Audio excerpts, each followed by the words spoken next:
4, 24, Алексей Соколов, Виктор, Республиканская спортивная республика. Это команда Нерюнгринского района. Шатунов 15, Рамин Туприн Василий 22, Степаненко Сергей 14, Степаненко Александр 16. Так, состав команды Мирнинского района. Соловьев Денис 71, Коваленко Сергей 77, Попов Вадим 8, Городцев Алексей 4 номер,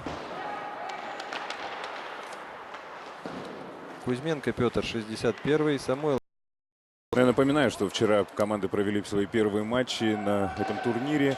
Нерюнгринский район встречались. Вот какой выход. Нерюнгринский район встречались с городом Якутском. Потерпели поражение со счетом. Второй бросок.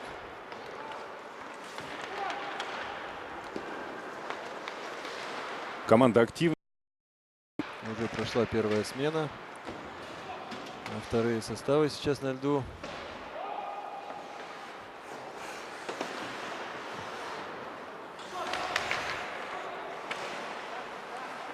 Прессингует нерюнгринская команда. Очередная замена. Туприн Василий пытался пройти. Братья Степаненко Сергей Александр 14 и 16 номера. И проброс. Соответственно.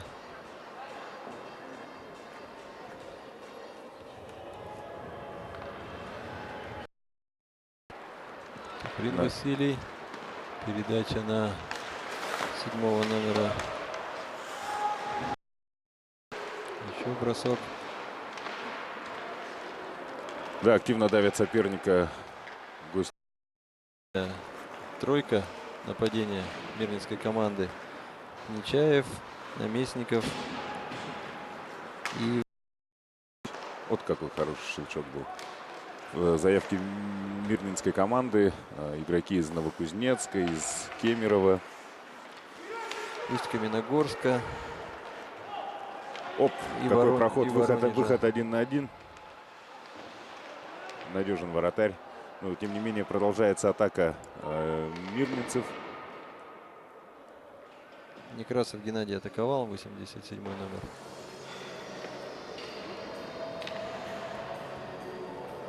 И что у нас? Нарушение правил? Да, нарушение правил. Отправляется на 2 минуты за подножку номер 25. Вышеславцев Артем на скамейке. Ну и Южная Якутия остается вчетвером. Выиграли вбрасывание мирнинские. Сразу же бросок. Да, опасно. Каткин шайбой. Передача на Жданова. Зону закрыть не успели. Но, тем не менее, шайба остается у Мирнинского района. И начинают они новую атаку. Вбрасывают шайбу в зону соперника. Но осталось закрепиться. Шайба у Нерюнгри. Ну и защитники выбрасывают шайбу за синюю линию. И мирнинцам приходится начинать все заново.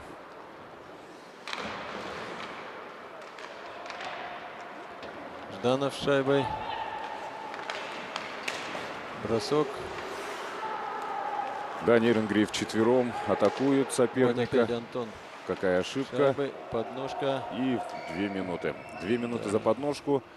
И мирнинцы из-за своей ошибки выхода из зоны, собственно, вынуждены нарушать правила.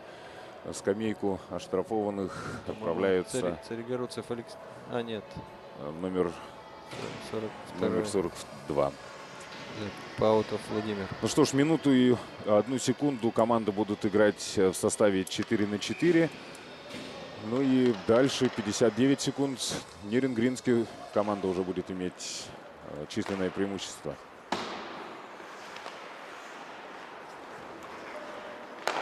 Ух, какой был прострел. Контратака.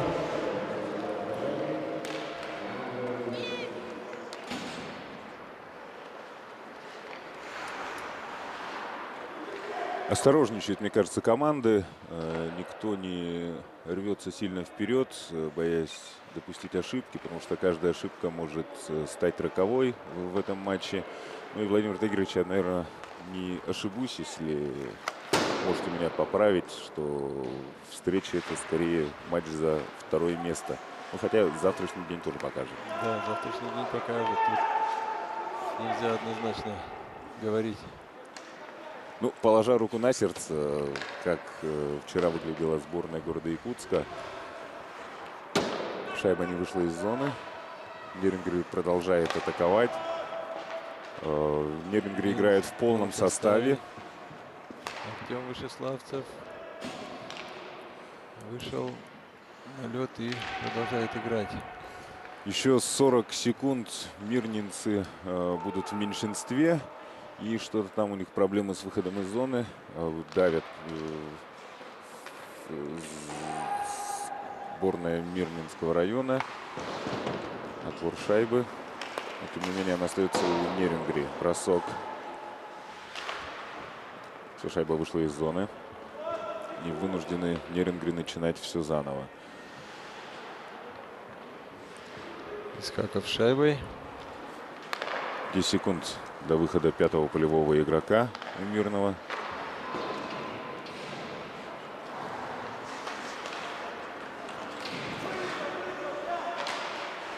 Наши команды играют в полных составах. К сожалению, ни та, ни другая не смогли воспользоваться боевым шансом.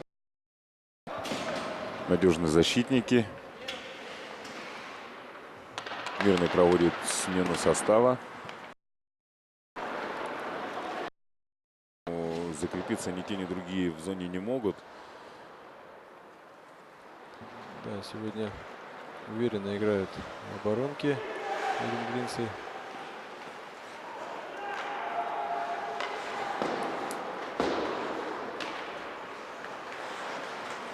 Ох, какой силовой.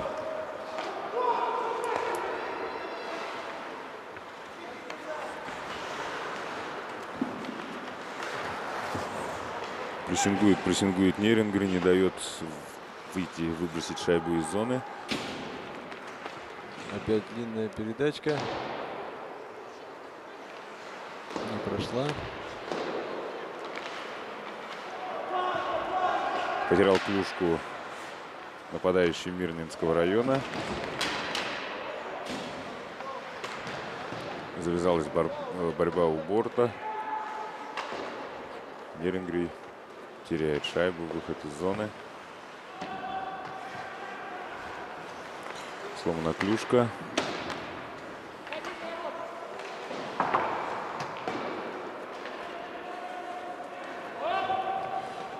Нерюнгри по ходу встречи проводит смену.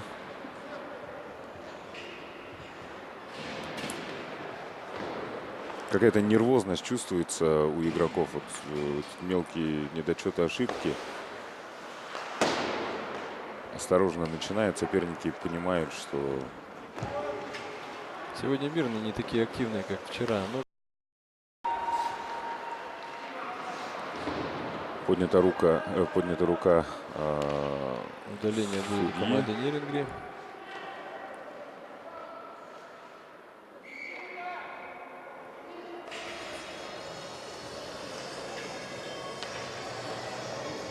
И кто у нас отправляется на скамейку?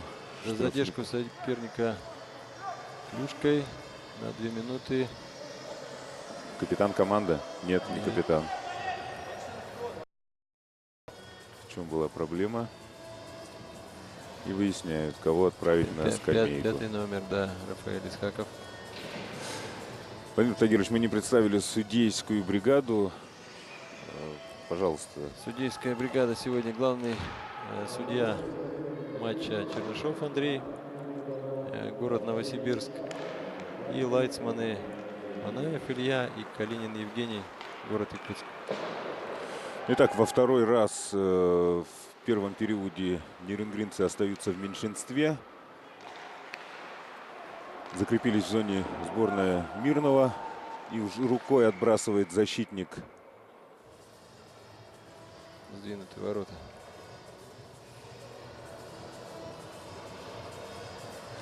Судья из Новосибирска, как вы сказали, это принципиальная позиция организаторов для того, чтобы все было честно или как? Да, чтобы не было спорных вопросов. Вот Андрей Чернышов, он обслуживает матчи высшей хоккейной лиги и молодежной хоккейной лиги. Опытный судья. Надежно сыграл вратарь.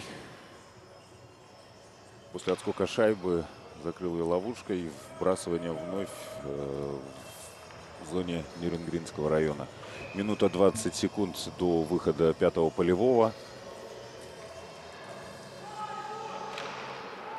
Трибуны требуют шайбу. Бросок. Еще один бросок.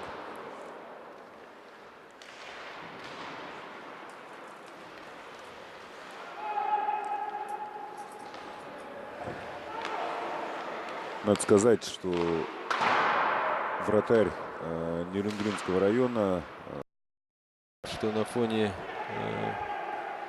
болезни прошедшей еще не до конца восстановился. Но сегодня практически без ошибок играет. Молодец. и в очередной раз он доказал, принял шайбу на себя. Ну, на самом деле, если И да, приехал поддержать своих. ну, вот так ответственно подходят районы к формированию своих сборных команд, привозят своих воспитанников из других городов. Ну, собственно, и мы видим, что от этого есть результат. 15 секунд до выхода пятого полевого игрока. Борьба на пятаке. Аня Ребуш выступала за команду 2003 года, за наших ребят, за сборную школы. И также 2 года прожила в Нижнем Новгороде, являлась игроком нижегородской команды женской. Вот сейчас вернулась на родину и потянуть учебу решила. А Коля в прошлом году закончил школу, но вот мечтает поступить на тренера. Сейчас обслуживает все матчи в Нерюнгринском районе в качестве судьи.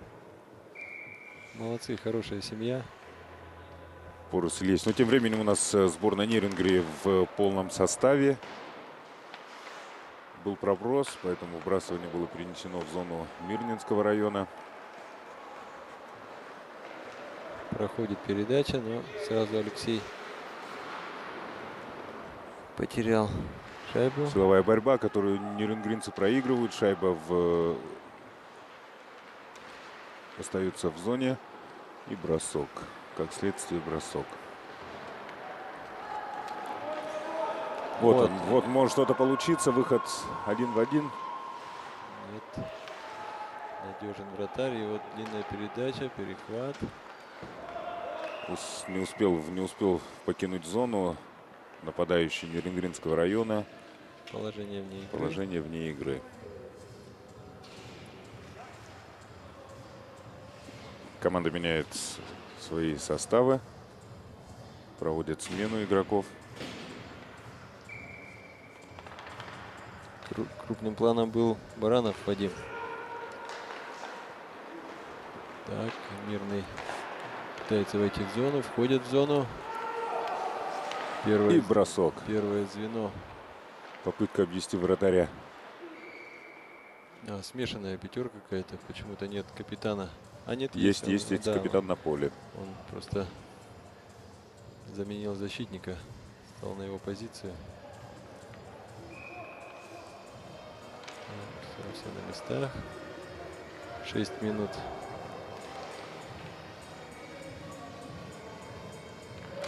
До конца первого периода. Нерюнгри выигрывает вбрасывание, но тем не менее шайба остается у мирницев. Ну и контратака. Томашевский Сергей. Не проходит передача. Шатунов Александр. Так, и вот сразу.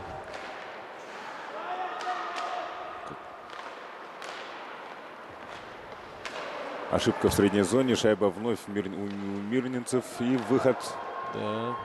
Вот капитан команды Бросок и гол. проходит и забивает шайбу. Выводит Мирнинский район вперед. Счет 1-0. До конца первого периода у нас 5 минут 33 секунды. Ну что ж, я думаю, это все-таки закономерность. По владению шайбой Мирный в течение прошедших 15 минут, ну, очевидно, был больше времени проводил с шайбой. Собственно, вот и результат. Ну, не всегда статистика, конечно, отражает Да, но на реальность на самом деле, табло. да, бросков в створ ворот было раза в 3 больше.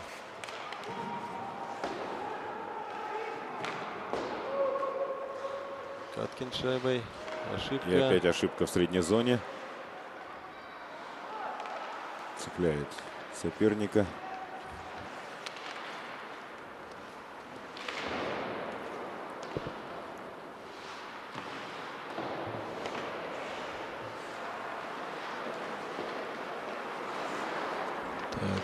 Плотненько сели в зоне мирнинцы. Такое чувство, что нюрнбергенцы вынуждены отбрасываться, как будто они играют в меньшинстве. И проброс.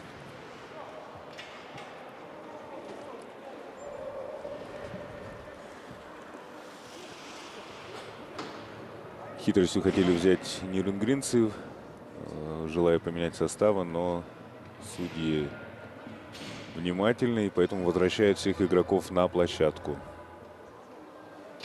Итак, вбрасывание в зоне Нюрнбергского района. Мирно выигрывает вбрасывание. Сразу позиционная атака начинается. Закрепились. И бросок.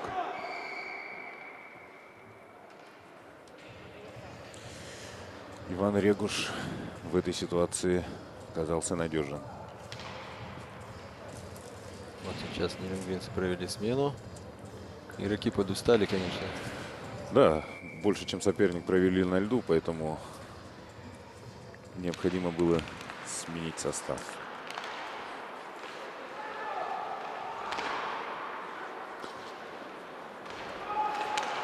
Не удается выйти из зоны. Мирный остается атаковать. И не увидел партнера. Итак, бросок. Опасно. Гол. Нет, гол не Нет. засчитает, поскольку бросок был совершен после свистка. Да.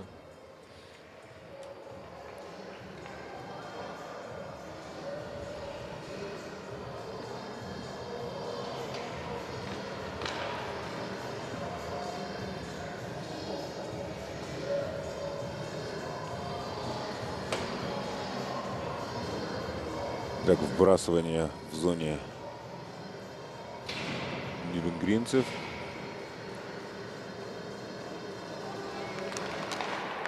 Выигрывают Нюрнберги данное вбрасывание. И теперь задача, опять ошибка при выходе, при выбросе шайбы из зоны. Вот с этим элементом у них какие-то проблемы сегодня, это очевидно. Не могут выйти нормально из зоны. И опять та же история.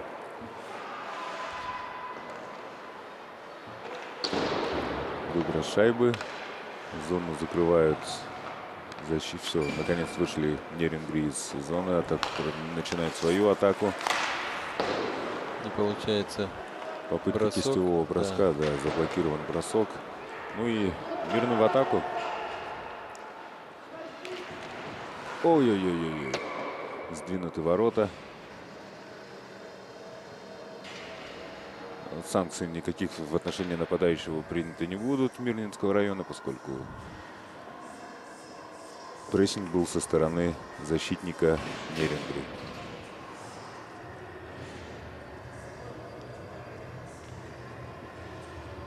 Ну что, мы уже долгое время находимся в зоне Нюрнбергского района. Игра за последние 5 минут 1 и бросок. За последние 5 минут всего один раз была переведена в зону Мирнинц. Вот сейчас происходит это во второй раз. Ну, она потеряна шайба. Тут атака не получилось. Да, не удается закрепиться в зоне соперника нюрнбергенцам.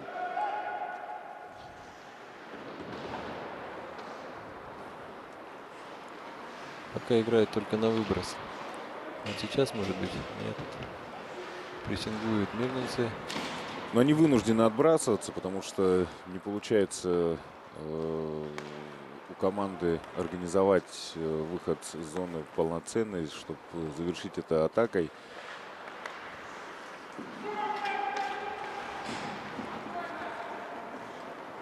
Мирнинские хоккеисты провели смену. Да, и спокойно начинают Раскатываться. раскатываться. Вошли в зону. Вот если первые минуты матча мы говорили о том, что очень хорошо встречают соперники друг друга на синей линии, то сейчас этот сегмент у Нерюнгри как-то потерян. То есть они не встречают уже игроков соперника на синей линии. Ох, как хорошо ловушкой Сифанул, сыграл да. вратарь. Молодец. Потерял клюшку. Без клюшечки уверенно сыграл. Хороший прицельный бросок был.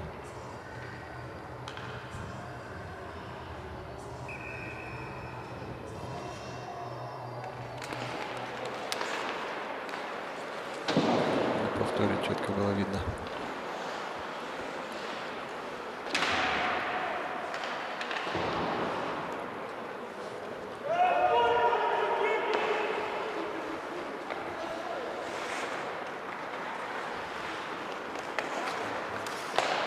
Длинный пас под синей линией.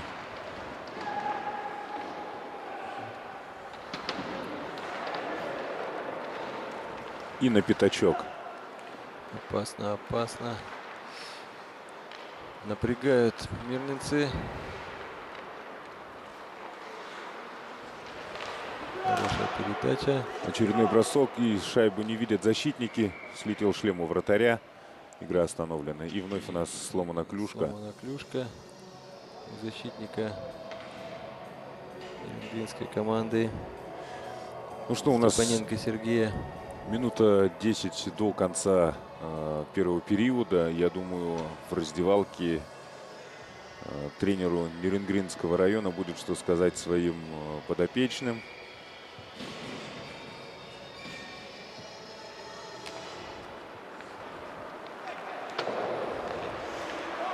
Опять ошибка при выбросе шайбы из зоны. Продолжают свою атаку Мирный. Бросок. И опять в игре вратарь Иван Регуш.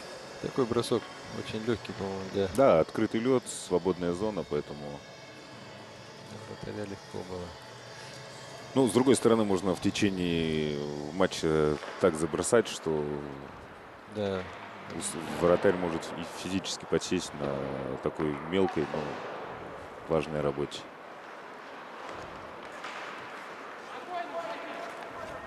Опять вошли в зону и тут же потеряли шайбу.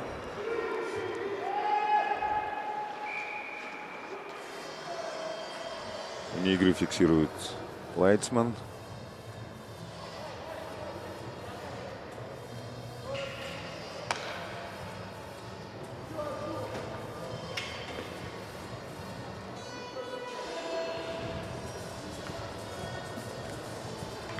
первая пятерка Мирнинского района очень мало проводит времени на скамье, в основном на поле. Совсем мало отдыхает. Ну, тренеры принимают, наверное, такое решение для того, чтобы надежно сыграть, чтобы не ошибиться, и, возможно, чтобы первое звено, ну, скажем так, сделали задел для того, чтобы потом можно было спокойно Вот Александр. выпускать. Штанга спасает Нерюнгринский район за 6 секунд до конца первого периода. Вот много ошибок действительно в средней зоне у нерюнгринцев. Отсюда мы несколько контратак уже сегодня видели, в том числе и выходы на один с вратарем. Вот смотрим повтор, бросок.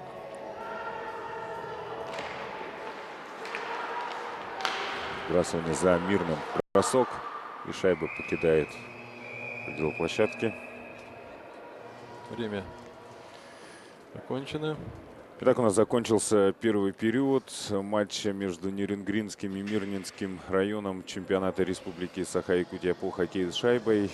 Счет 1-0 в пользу хоккеистов из Алмазной провинции нашей республики. Ну, итак, команда уходит у нас на перерыв. Перерыв 15 минут.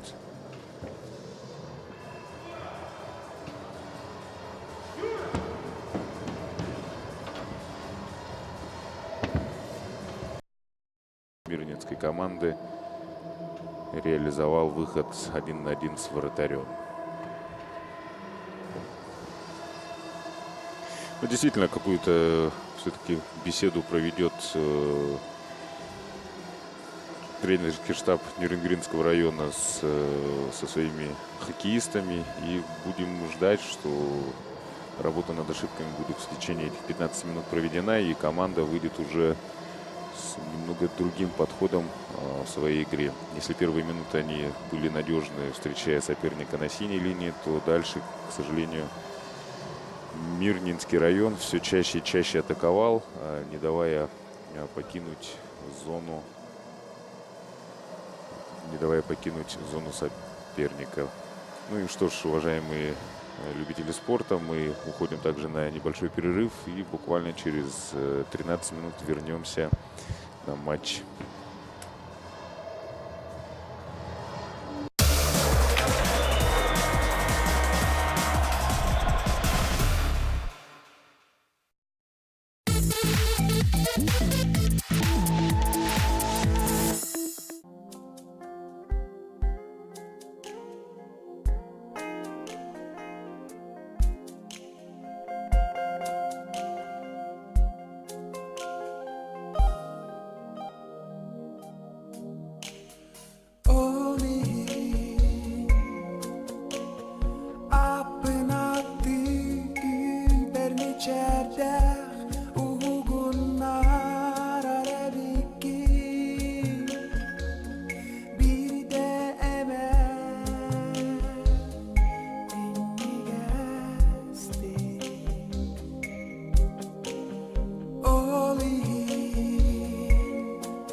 Здравствуйте. Представьтесь, пожалуйста. Анастасия. Меня зовут Игорь, я живу в Москве, работаю в страховой компании. Меня зовут Яся, я учусь в 3 классе в школе номер 2086. Меня зовут Самет, я из Турции. Я московский школьник. Где-то далеко на востоке, в России. Там должно быть много оленей. Мы знаем, что там добывают алмазы и что там очень холодно. Я думаю, что они очень богатые люди. И они мирные люди. Я думаю, что они тоже турки. Вы знаете, что в Якутию можно поехать отдохнуть? Билеты до Якутска стоят 20 тысяч рублей. Вы бы поехали? За 20 тысяч рублей в Якутию не поехал бы. С 20 тысяч рублей в Египет слетаю. Возьмите вот, пожалуйста. Включите там ролик.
Ну, природа красивая, конечно, очень. Равнины, поля, реки. Да, очень красиво. Сейчас я хочу вам задать вопрос, который задал в самом начале. Теперь вы бы хотели поехать в Якутию? Теперь бы подумала, наверное, да. Стоит, конечно, с любимым человеком стоит съездить. Ну, красиво очень, да. Да, стоит. Это стоит увидеть.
Готовы.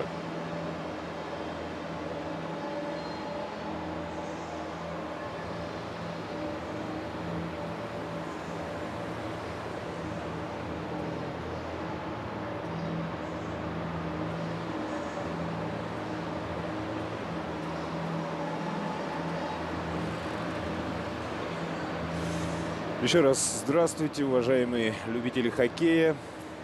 Вас приветствует прямой репортаж с Элейботура, где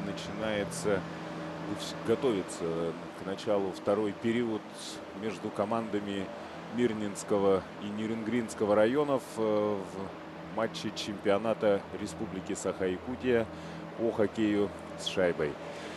Ну и так, первый период прошел, так скажем, под диктовку мирнинских хоккеистов.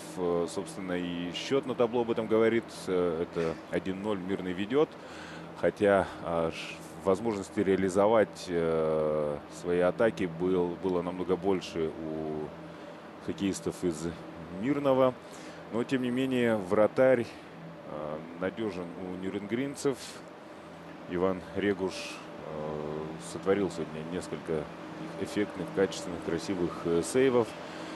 Ну, как мы предположили с моим партнером по комментированию сегодняшнего матча с Владимиром Хисамуддиновым, то, что в раздевалке во время перерыва тренер нерюнгринцев проведет профилактическую беседу со своими подопечными. Ну и уже через пару минут команды выйдут на лед. Мы смотрим самые яркие моменты первого периода. Вот так была забита шайба после ошибки в средней зоне. Вот это самая ошибка. Выход 70-го номера Сергея Нечаева.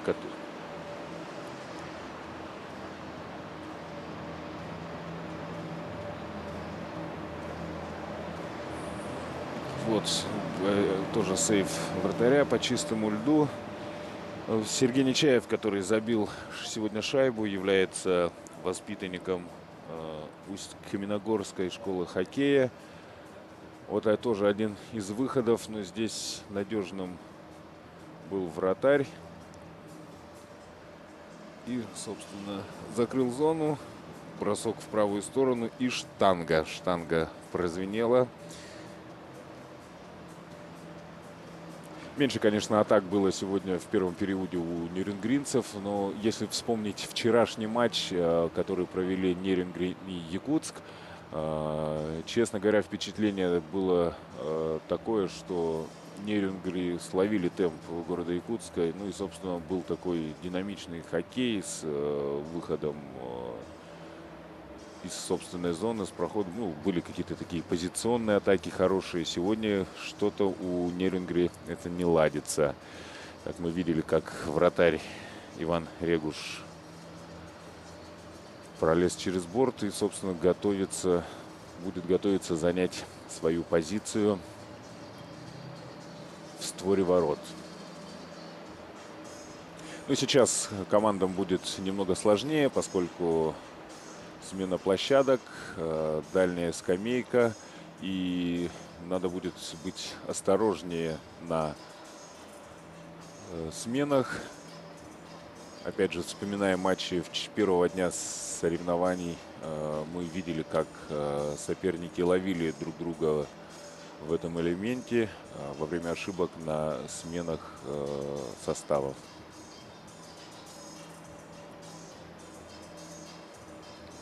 На ваших экранах Иван Регуш. Напомню, он приехал специально из Москвы в Нерюнгри. И давайте мы напомним вам составы команд. Итак, составы команд, которые вы сейчас увидите на своих экранах. Город Нерюнгри, Нерюнгринский район, 10 номер Александр Шатунов, 13 номер Антон Жданов, Артем Вышеславцев, 25 номер, все трое нападающие. Пара защитников: Сергей Томашевский, номер 8, Вадим Баранов, 24. Следующее звено нападения — это Владимир Демченко, 15 номер, Дмитрий Раменский, 9 номер, Иван Селезнев, 7 номер. И пара защитников: Рафаэль Исхаков, 5 номер, 19 номер, Игорь Каткин. Третье звено нападения: Ренат Епаров, Вячеслав Соболев, Владимир Филимончик и Василий Туприн. И третья пара защитников — это Сергей Степаненко, Александр Степаненко, 14 и 16 номера соответственно. Ну и вратарь, о котором мы сегодня неоднократно говорили, это Иван Регуш. Мирнинский район. Мирнинский район, состав следующий. Это Денис Соловьев, 71 номер, 77 Сергей Коваленко, 58 номер Юрий Туренко, 8 номер Вадим Попов, Дмитрий Наместников, Дмитрий Попов у нас 99 номер, Сергей Нечаев, 70, Никита Белов на воротах, 60 номер, Владимир Паутов, 7 номер, Алексей Целегородцев, 4 номер, Петр Кузьменко, 61, Алексей Самойлов, 11, Александр Ватолец, 55, 87 номер Геннадий Некрасов, второй вратарь — это Алексей Гришин, и 19 номер Дмитрий Семенов. Итак, команды у нас на льду, на раскатке, и уже готовы начать второй период матча чемпионата Республики Саха-Якутия по хоккею с шайбой. Так, Владимир Тагирович, ну давайте, наверное, все-таки мы расскажем, за что сегодня у нас, вчера и завтра будут бороться клубы. По итогам данного чемпионата будет сформирован состав, который представит в городе Сочи нашу республику в матчах ночной хоккейной лиги. Дмитрий Тагирович, ну тут поподробнее, наверное, вы расскажете, что есть ночная хоккейная лига, как мы выступали там до этого и как планируем выступить дальше. Да, вот ночная хоккейная лига. Наши спортсмены участвуют в двух возрастных группах. Это 40+ и 18+. Если в 40+ уже несколько лет подряд, уже, по-моему, более 5 лет участвуют, ну и результаты не такие уж хорошие, ну где-то в серединочке держатся наши спортсмены. А вот молодежь позапрошлом году впервые выступала и сразу успешно выступили и заняли второе место. Это финальные соревнования, в которых принимали лучшие команды регионов. Довольно-таки хорошо сыграли. Ну, я думаю, стоит сказать, наверное, о том, за что борются у нас команды в ночной хоккейной лиге. Ну вот, к сожалению, в лиге 18+, не разыгрывается Ледовый дворец, а в лиге 40+, за первое место выделяются средства на строительство Ледового дворца. Ну, шансы-то у нас есть все-таки какие-нибудь когда-нибудь, чтобы... Если включат 18+, тоже в строительство дворца, тогда да, шансы будут. Давайте ветеранов подтягивать. Ну да. Возможно ли это? Надо же стремиться к большему и к лучшему. Ну, на самом деле, проблема Ледового дворца в Якутске стояла и стоит. Я думаю, многие те, кто занимается хоккеем, любят хоккей, смотрят хоккей, прекрасно об этой проблеме знают. Ну, будем надеяться, что в скором времени в проекте есть строительство, но дальше проекта пока это дело не дошло у нас. Да. Хоккей, на самом деле, у нас набирает популярность. Все больше детей занимаются хоккеем. Сколько детей сегодня у нас числится в школе хоккея республики? В школе хоккея 700 детей, но из этих 700 еще есть у нас 80 шорт-трек детей, шорт-трекистов. И где-то большая часть, конечно, в Якутске, и порядка около 200 детей играет в Серебряном Бару, тренируются.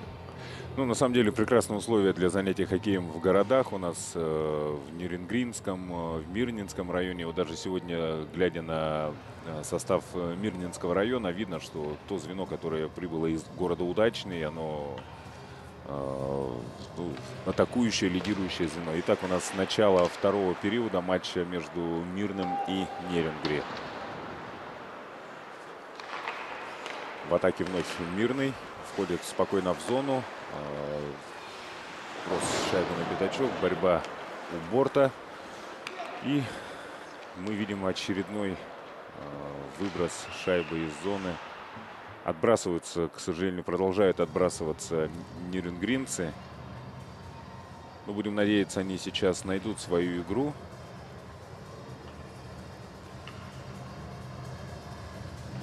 Ну и судьями зафиксирован проброс. Вбрасывание в зоне Нерюнгринского района. Нерюнгри вбрасывание-то выигрывает, но теряет шайбу. И тут же атака, тут же бросок мирнинцев. Вот, я говорю, у нас Нерюнгри, к сожалению, вот, не провел работу над ошибками. Также все тяжело выходит из собственной зоны. Защитникам это пока тяжело дается. Нерюнгри по ходу проводит смену.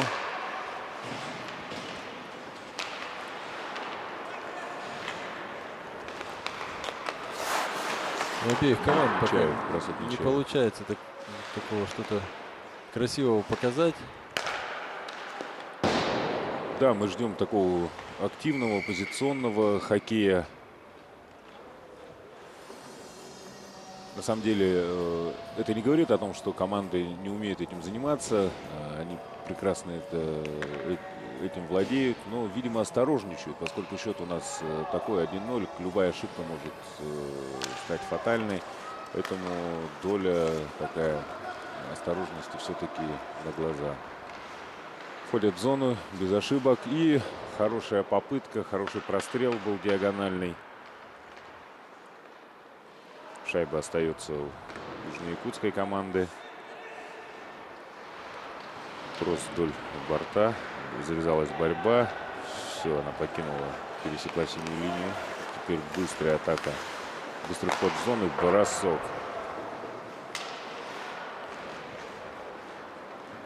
Жданов шайбой входит в зону. Ищет партнера, передача. Так, держит шайбу, ребята. Минские в зоне Мирного. Так, опять Антон Жданов шайбой. Теряет, к сожалению.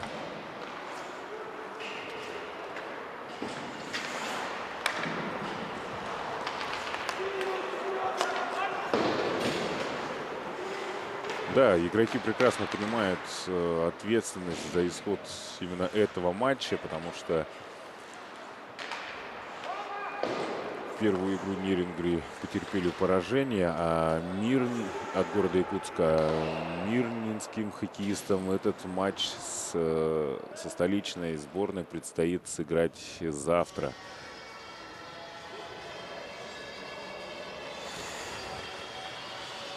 Сбрасывание в зоне Ильинского района.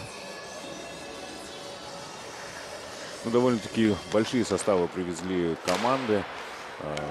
Очередная сломанная клюшка у нас. Третья, если не ошибаюсь. Да, за сегодняшнюю игру уже. И какой хороший прострел. Да. Хорошо сыграл Иван. И как результат надежен вратарь. Да, вручает свою команду Регуш, простите. Вот мы видим его на экранах. Смотрим повтор этого момента. Хороший прострел. Игра на пятаке, но надежен вратарь. Играет клюшка вратарь. Отбрасывает шайбу с пятака. Завязалась борьба, и Мирный выигрывает. И очередной бросок, и вновь надежен вратарь. Опять отбрасывается. Так, выход 3-1. И, к сожалению, нарушает зону. Первым пересекает синюю линию игрок под номером 8. Так, бросание в средней зоне.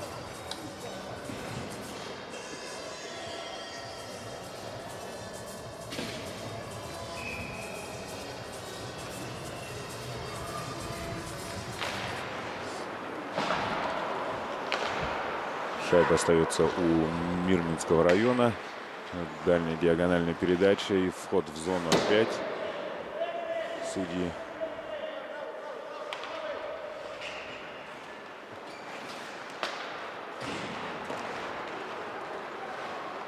Нирингринцы атакуют.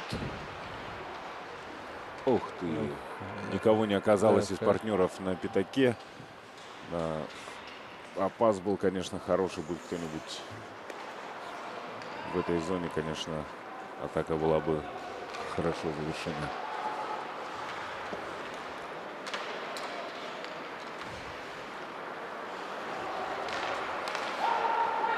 Не прошла передача. Опа, и его, выход да, 1 на 1 с вратарем. обыграл. И гол забивает у нас 55-й номер Александр Ватолец. Ватолин. Александр Ватолин реализовал выход 1 на 1. Мирный укрепляет свои позиции. 2-0.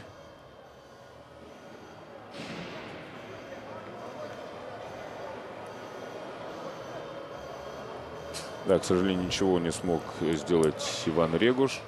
Смотрим на повторе. Да, рикошетила от щитка. Среагировал, домик закрыл. Да, домик-то был закрыт. Не успел полностью развернуть щиток, чтобы шайба ушла левее от штанги. И вновь Мирный выигрывает вбрасывание. Входят в зону.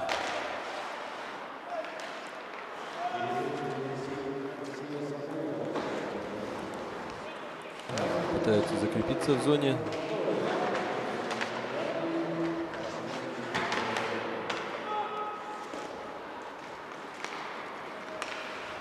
Ну, на самом деле для Нирингри еще ничего не потеряно. Две шайбы — это при хорошей реализации, конечно, спокойно отыгрываются в хоккее. Да, нужно забить одну шайбу, тогда будет поровнее. Игра сразу и поувереннее будут игроки.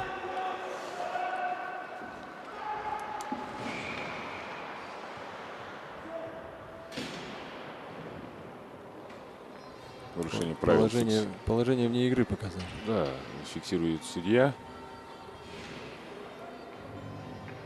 Нет, все-таки проброс они фиксируют. И игру переводят в зону Нюрнбергского района.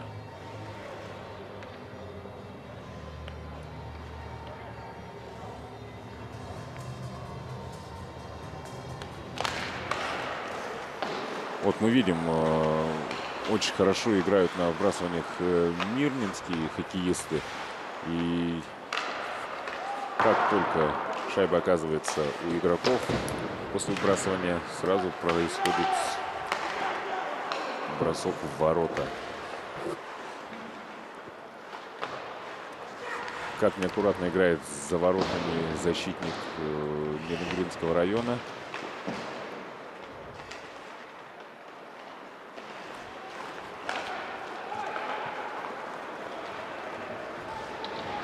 Попытка войти в зону, вошли в Хорошо зону. поборолись, да, забрали шайбу, вошли в зону и пытаются создать опасный момент. И вот опять контратака, но все успели вернуться. Ну, видно, что откатились игроки, защитники Нюрнбергского района за синюю линию. И, собственно, эту самую линию уже не закрывают, а встречают на средней зоне нападения. Серия бросков.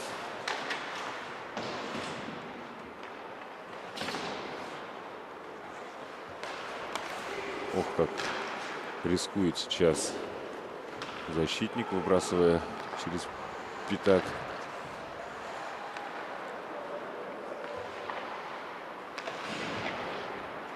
Такое ощущение, что физикой берут мирнинцы. Если визуально меня зрение не подводит, то мирнинские хоккеисты погабаритнее выглядят. 3-0. 3-0. Гол забивает. Самойлов Алексей, по-моему, если... Да, Самойлов Алексей, 11 номер. Ну вот, собственно, результат борьбы на пятачке. Вброс шайбы. Алексей работает детским тренером. Третий или четвертый сезон в Мирном. Сам из Воронежа. Играл в команде Буран Воронеж. Вот, отбивает шайбу вратарь, но на добивании... Ну, на самом деле, не доработал защитник сейчас. Да, я об этом говорю. То есть это чистая борьба на пятачке. То есть проиграли в этом моменте нюрнбергские защитники.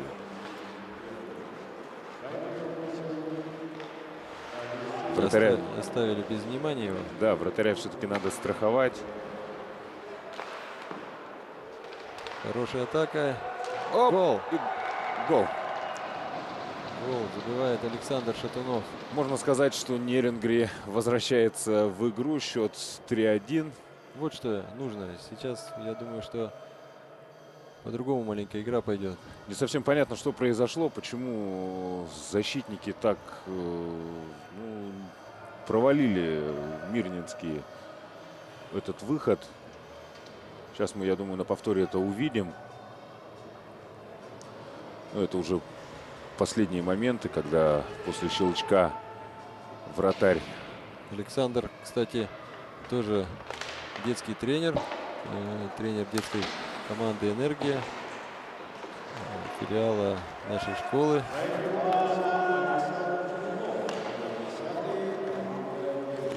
Итак, после 7,5 минут второго периода счет на табло 3-1. Ну, я думаю, что сейчас эти две забитые шайбы, быстрый отыгрыш нюрнбергцев все-таки изменит динамику игры, входят в зону, ну и опять же теряют шайбу Нюрнберг.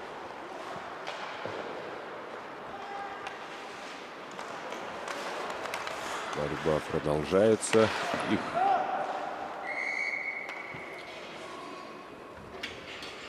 много ошибок в обороне нюрнбергцев, да? Ну да, Это то есть те- это к вопросу, Очень много бросков с пятака. дают бросать, ну, видимо, надеются очень сильно на своего вратаря, но надо вратарю все-таки помогать, каким бы хорошим вратарь не был. Надо встречать, надо блокировать броски соперников. Ну, на самом деле, опять же, время есть. У нас подходим к экватору второго периода, к экватору матча в целом. Поэтому, я думаю, мы еще посмотрим возвращение нюрнбергцев в борьбу.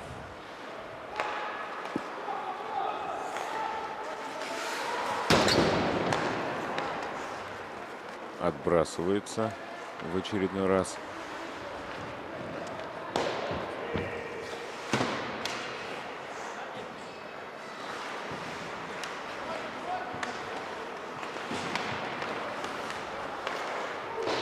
Ну, пока не грубо играют соперники. Если в первом периоде мы видели трижды, как отправлялись на скамейку оштрафованных.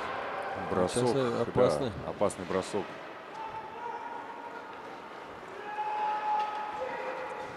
Силовой прием использует защитник нюрнбергской команды. В И, этом собственно, году, отвечает. в этом году, кстати, поспокойнее у нас команда Мирного. Они обычно такой агрессивный хоккей показывают, да, очень такой силовой. Обычно борта трещат здесь, когда проходят игры с мирнинской командой. А в этом году они более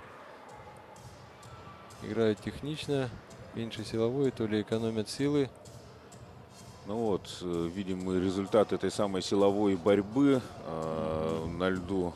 Вратарь мирнинской команды. Смотрим повтор, вот продавливает Артем Вышеславцев, и на нем же и фалит защитник, да. Да, неприятная ситуация. Дай бог, чтобы обошлось с основным вратарем Мирнинского района. Тут на самом деле... Ну, может ли идти речь об удалении нападающего? Нет, однозначно потому нет. что играл защитник там все-таки. Да, вот Артем сейчас крупным планом. Он реально просто проходил, хотел забросить, а его сзади атаковал защитник. И Ну, будем надеяться, что все обойдется. Да, вратарь одевает шлем. да, Никита Белов. Вот Вот, здесь пожалуйста, вот видно, бах. видно, Тут да. толчок в спину, и он, конечно, врезается. Он сам бы не хотел на самом деле травмироваться.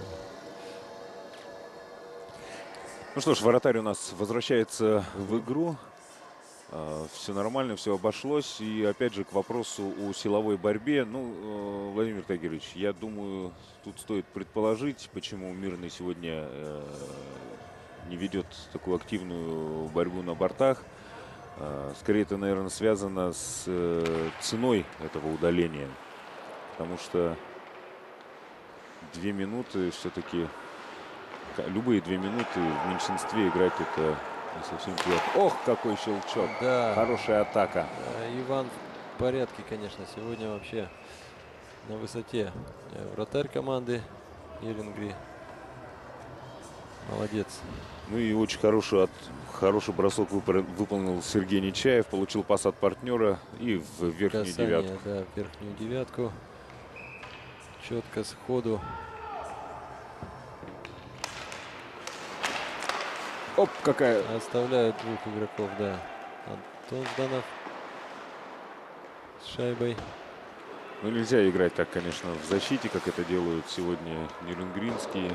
Прощают их соперники в некоторых моментах.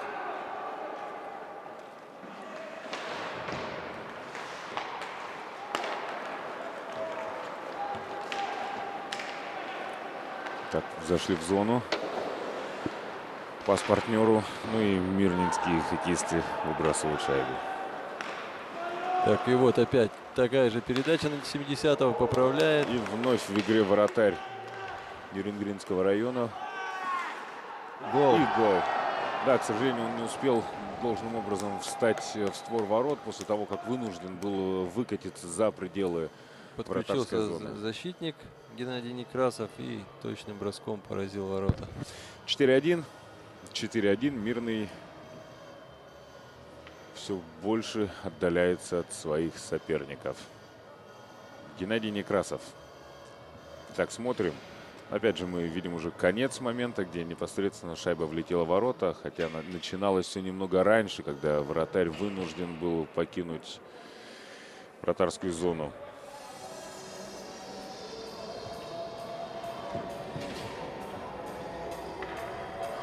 Ну, что-то надо менять южноякутским хоккеистам, чтобы вернуться в игру. Причем речь, наверное, не только про защиту, и с атакой у ребят не совсем все получается. Я вот хочу внести поправку. Нам по игрокам я что-то вот сразу не посмотрел. Ошибочно нам предоставили номера. Под номером 42 играет Царегородцев Алексей, а под номером 24 играет Паутов Владимир. Неправильно нам дал информацию представитель команды Мирнинского района. Да, ну хорошо, что заметили, исправили. И вновь мы видим в игре вратаря Ивана Регуша. И удаление команде Нерюнгринского района. Филимончик Владимир отправился на скамейку оштрафованных. 21 номер.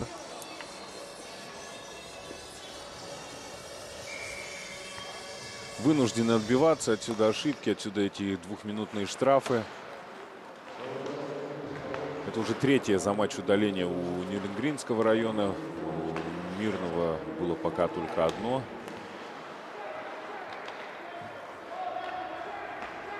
Ну и голов мы, собственно, сегодня не видели в неравных составах. Все шайбы влетели у нас при игре 5 на 5. Вот на пятаке у нас опять свободный игрок. Ну и бросок, гол в верхнюю девятку. И опять отличается. Дублем да, отметился у нас Алексей Самойлов. Оставили без внимания совсем. Причем долгое время он стоял без этого собственного внимания. Вот сказалось, игра в меньшинстве. Ну почему-то сейчас один игрок был и поздно Вот подключились. не успел защитник вернуться. Играли, во-первых, вчетвером и неправильно позиционно Расстановку, да, выполнили на льду, и, пожалуйста, результат.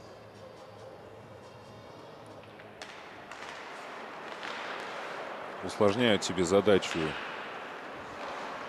Нерюнгри.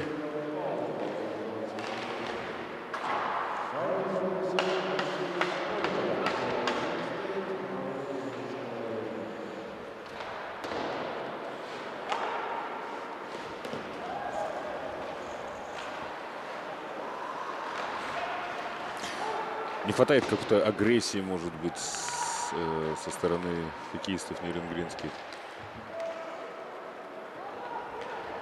И вот опять Сергей Нечаев Контратака 3 в 2. передает передачу. Ох, не ее успевает. не видят защитники. А так хорошо клюшку подставлял. Дойдя она до крюка, собственно, шайба, то были бы трудности у Ивана Регуша. Выталкивает с пятака нападающих.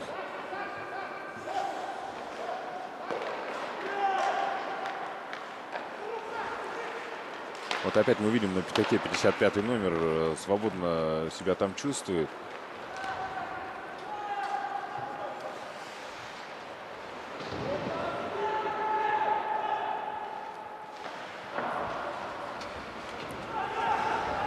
Так, опять в зоне игроки. Ой-ой-ой. Ой, как неаккуратно. Перестарались. Свои же защитники вынуждены выталкивать нападающего Мирнинского района и наталкивают его на вратаря. Ну, вроде обошлось без тяжелых последствий.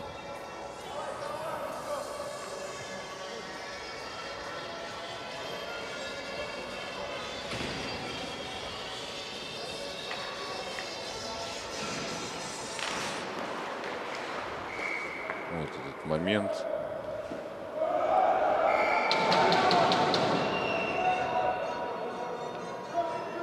Ну, мы видим, что градус Удаление. Градус напряжения повышается. И, собственно, второе удаление Самойлов Алексей. и до конца матча, видимо, да? Конца До матча. конца матча. За грубость, я так понимаю.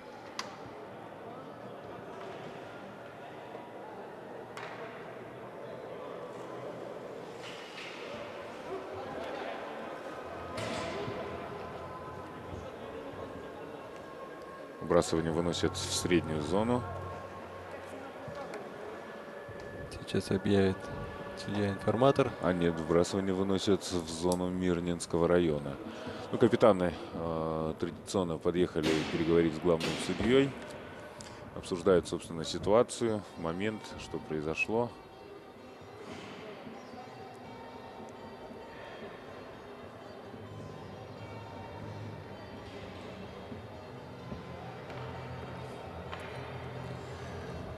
Да, и четверка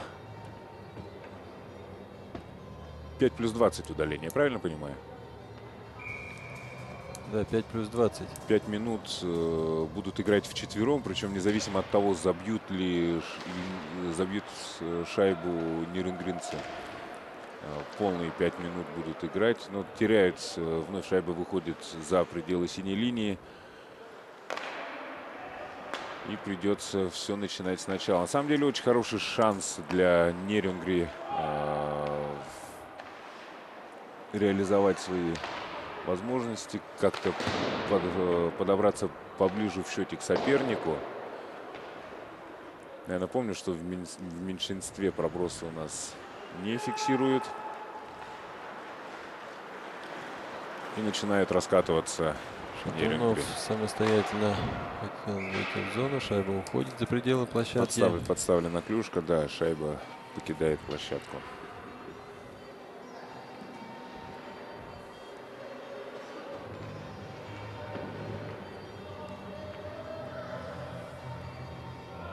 45 секунд уже сыграли.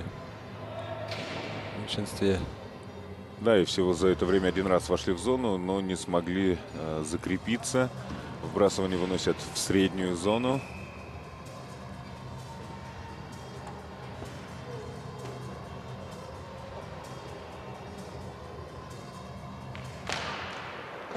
Выиграют вбрасывание мирнинские хоккеисты. Ну и, собственно, отбрасывают шайбу. Чтобы Нерюнгри вновь начинали все сначала. Вот тут нельзя никак ошибаться.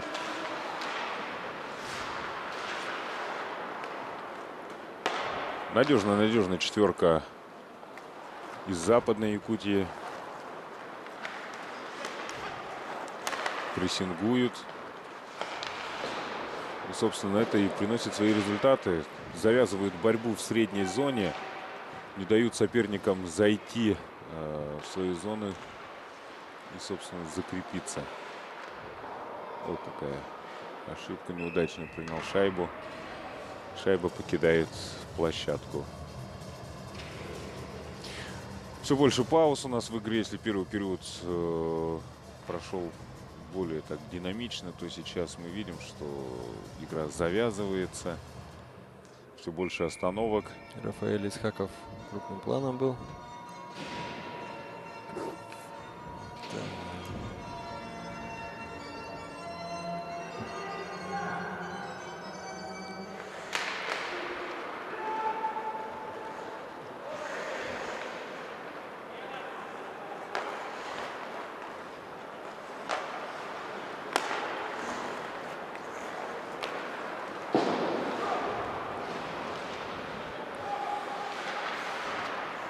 Опять ошибка при входе в зону.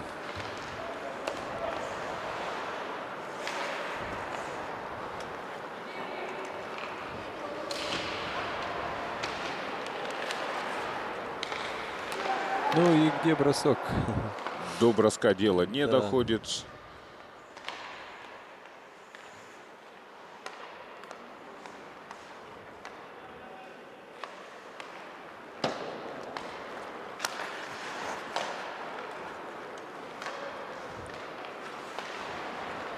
Артем Вышеславцев входит в зону. Передача на Шатунова и опять потеря. неудачная прием шайбы, хотя пас в принципе был качественный.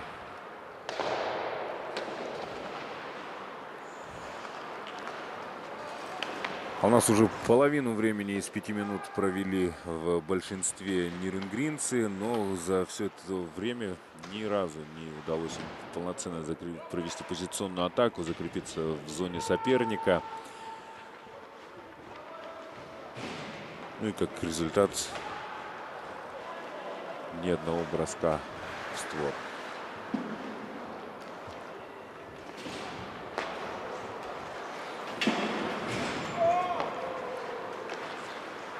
Ой-ой-ой, ошибаются при выходе из собственной зоны.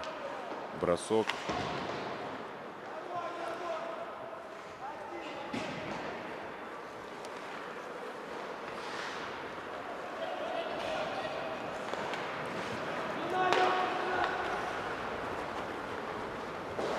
Вот эти мелкие ошибки, они, собственно, и приводят. Вот, О, более-менее с была крюка фаза, да. шайба сошла. Оставляют шайбу в зоне. Бросок. Их Не доходит. не доходит, да. И повтор. Звучит свисток судьи.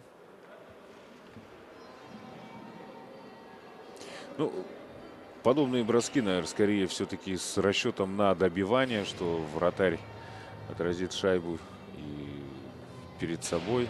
Поэтому вот мы видим на пятачке нападающего Нюрнбергенского района. Но формула пока это Минута не осталась. играет. Да, минута в меньшинстве играть Да. Мирнинскому району. Мирнинским хоккеистам.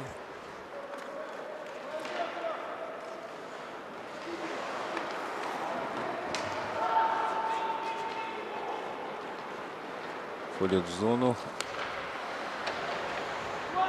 Передача партнером. Завязалась борьба там в углу площадки. Зону закрывают, не дают шайбе покинуть поле. Вернее, зону. И выход 2-1. Контратака. Оп! Хорошо сыграл вратарь.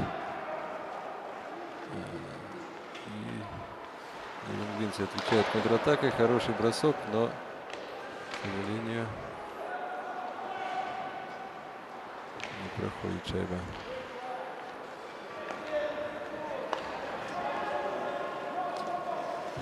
Опять раскатываются хоккеисты из Нерюнгри. По ходу проводят смену. Заходят в зону.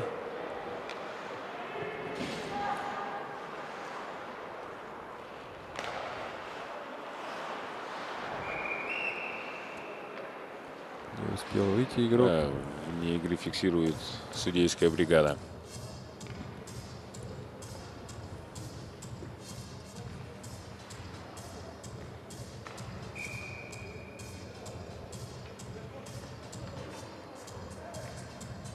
Ну что должно, Владимир Тагирович, произойти, чтобы нюрнбергенцы вернулись в игру? Собственно, не совершали этих мелких ошибок, которые приводят к таким серьезным. Поднята рука арбитра. Будет удаление. Ну вот, как только мы увидели, что в полном составе Мирнинский район начинает полноценную атаку. Ошибка в защите. Ну и, собственно, 2 минуты.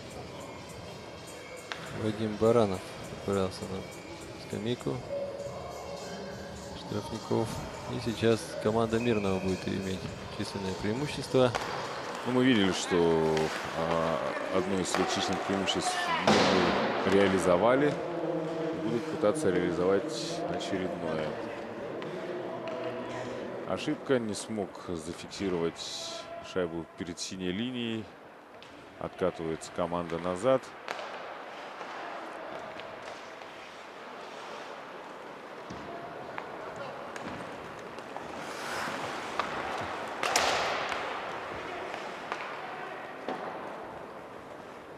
И спокойно шайбу выбрасывают из своей зоны защитники Нерюнгри. Набирает скорость Сергей Нечаев. Отдает длинную передачу под синюю линию.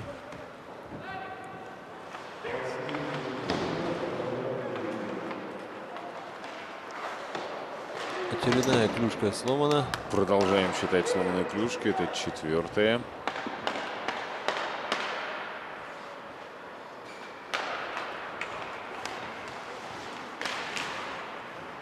Выигрывает эту борьбу Антон Жданов. И отбросились. 30 секунд остается до окончания второго периода.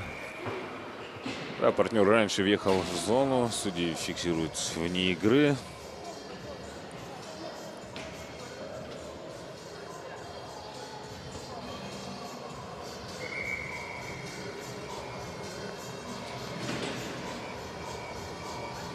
На льду появился Дмитрий Семенов, номер 19. Первая смена у него в этом матче. Молодой игрок, 99-го года рождения.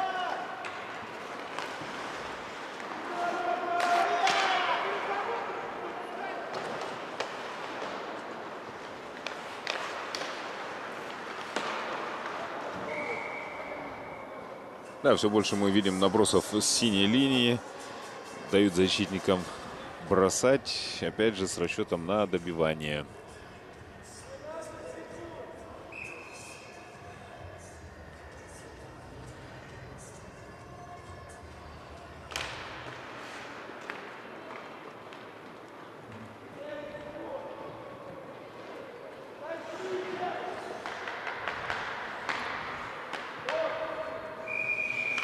Итак, уважаемые телезрители, завершился второй период между командами Нерюнгринского и Мирнинского районов. Счет встречи 5-1. Мирный довольно-таки активно провел второй период.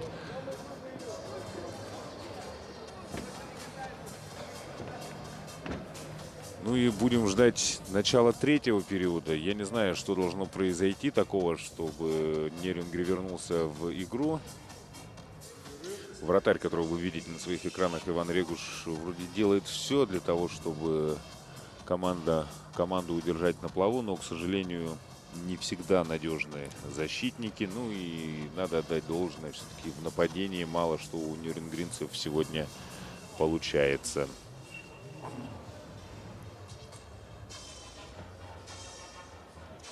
Ну и смотрим яркие моменты второго периода.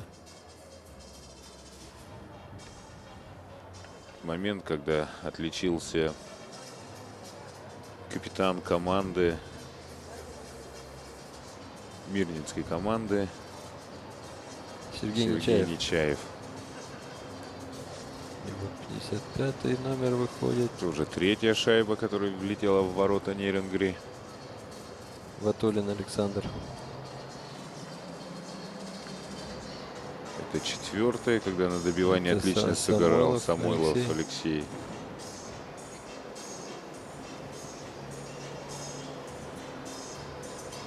И сейчас шайба должна быть ворота Мирного следующая. Да, сейчас будем надеяться, мы увидим этот повтор. Нерюнгри во втором. Вот здесь. Ну, я не знаю, можно ли назвать это ошибкой вратаря. Я думаю, что нет. Все-таки вратарь первый бросок отбил. Но защитники тут уже не помогли. И Вот свободный пустой. Там первое добивание и уже вторым добиванием, собственно, шайба оказывается в сетке ворот. И вот неприятный случай с вратарем команды.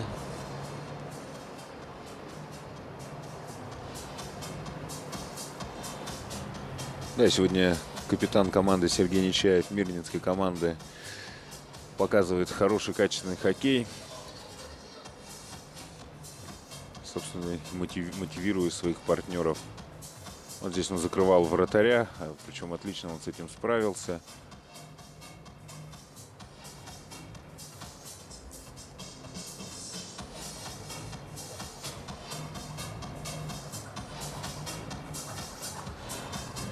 И мы видели дубль Алексея Самойлова.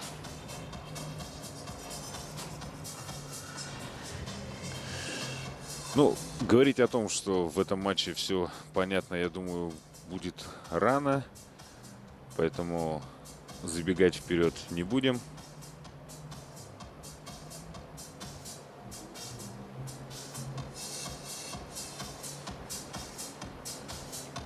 Но в игре Нерюнгри надо действительно что-то надо будет им менять, чтобы вернуться в матч.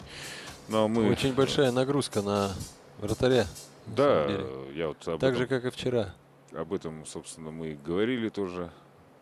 Ну что ж, будем ждать третий период. Ну и сейчас мы прерываемся на небольшой блок рекламы, чтобы потом вернуться к третьему периоду матча между Нерюнгри и Мирным.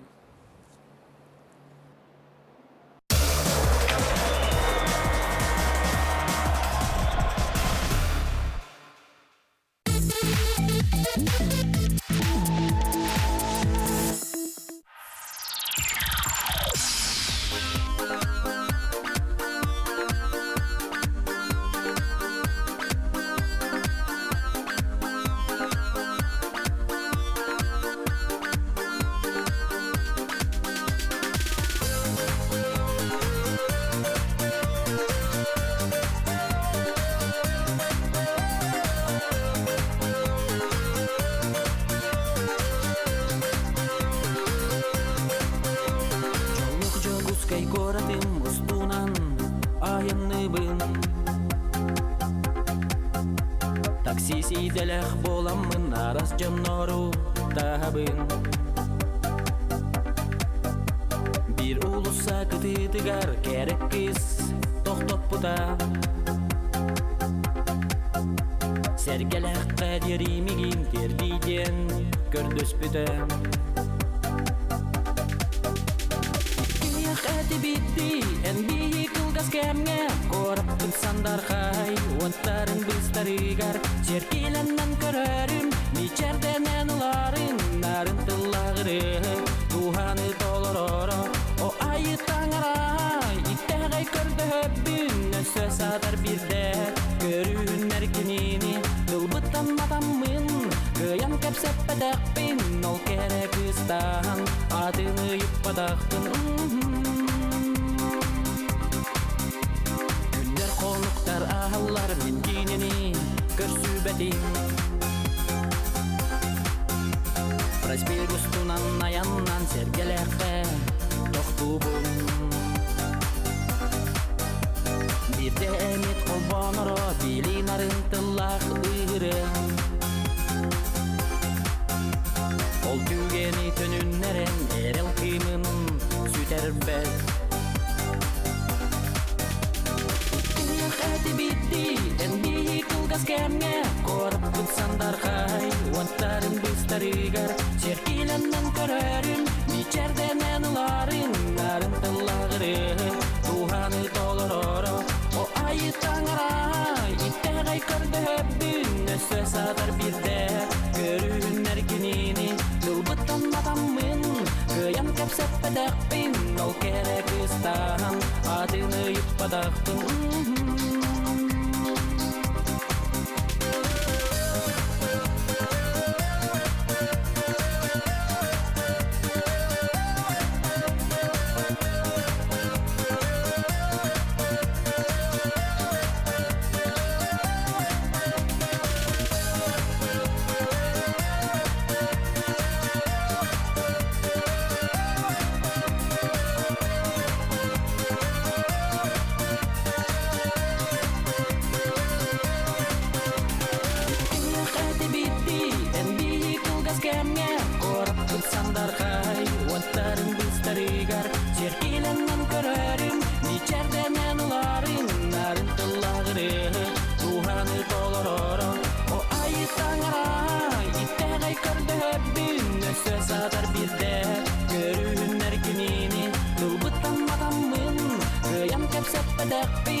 gelir gemiger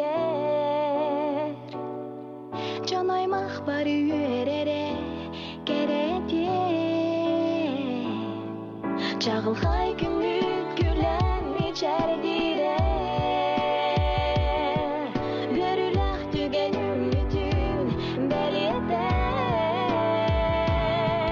Dolabıt bari tasıp sırdık miçerine sıcayda Sahar kasırdık külümler imler bittetende Ürezi dağarda fonamır İran sana bir tola Sahabıt siriger bu bugün Cikti tügen bütüne üne Cikti tügen bütüne üne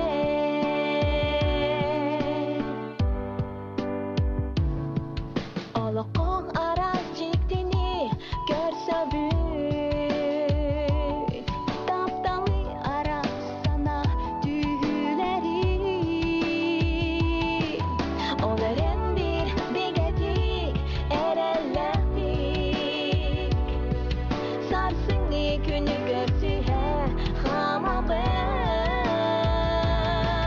Dolabıt bari tasıp sırdık miçerine sıcayda Sahar kasırdık külümler imler bittetende Ürezi doğarda folamır İran sana bir tola Sahabıt siriger bu bugün Cikti tügen bütüne üne Cikti tügen bütüne üne Cikti tügen üne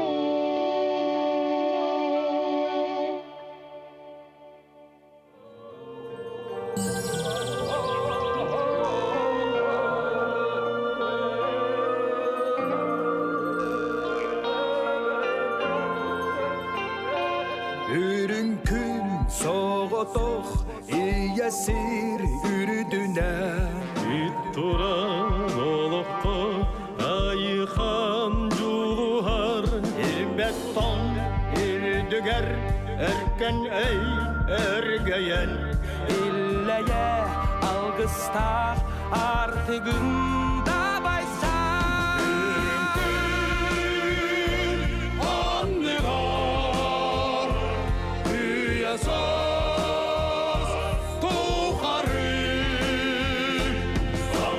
Annebar farkılar Sağlam sine baraksan Sağlam sine baraksan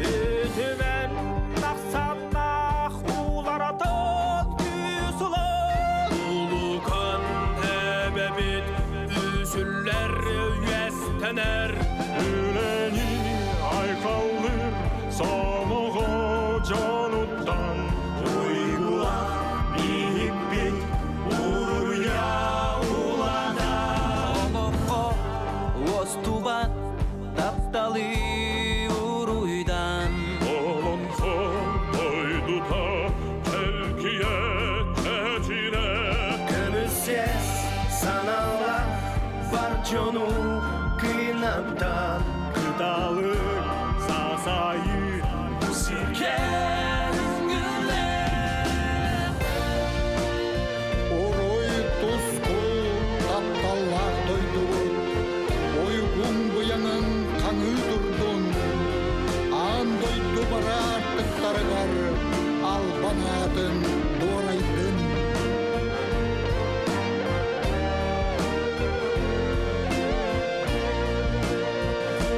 Sarbalaq артайға уғуя суғыну Sulustu çağılan almaztaz gülümnü tutarga ayarga keskili düstürgen Тоқ соғып мана олымға толған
kapitein.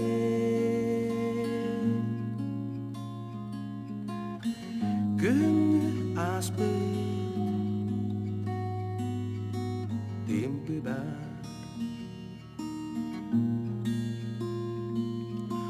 Tomane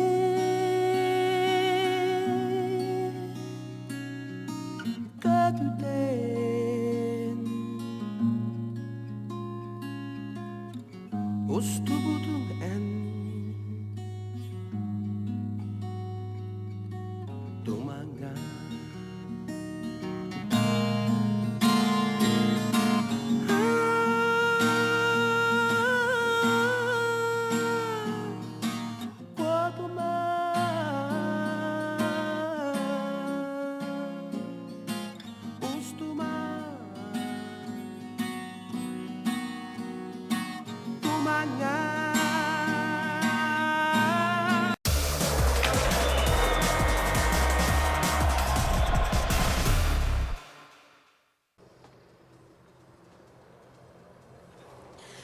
Итак, у нас все готово к началу третьего периода между сборными командами Мирнинского и Нерюнгринского районов в матче чемпионата Республики Саха-Якутия по хоккею с шайбой.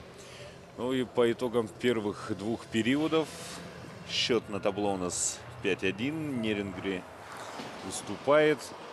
И начинает Нерюнгринский район этот период в меньшинстве. 11 секунд им предстоит провести вчетвером. Так, команды на точке вбрасывания.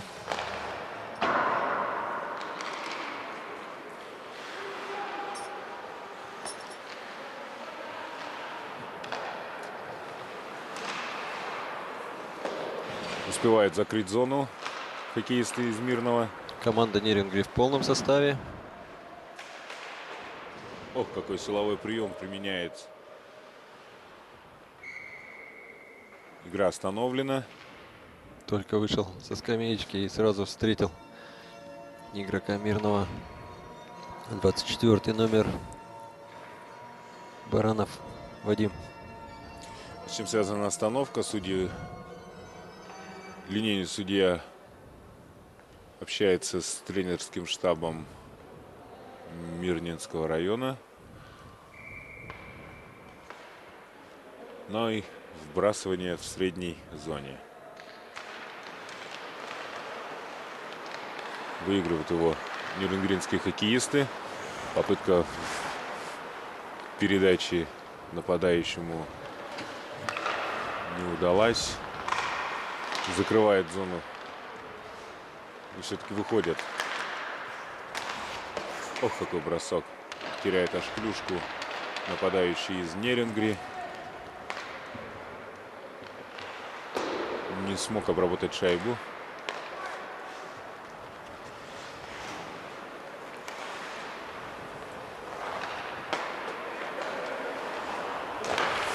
Вперед идут мирнинские хоккеисты. Шайбу перехватывают Нерюнгри. Ох, какая ошибка на синей линии. Ошибка вратаря и щелчок. Не попадает в створ ворот. Вратарь теряет клюшку. Атака Мирнинского района продолжается. Вратарь без клюшки, но надежно сыграл нападающий из Нерюнгри. Выходят из зоны. И хорошая контратака, однако не удается ее завершить.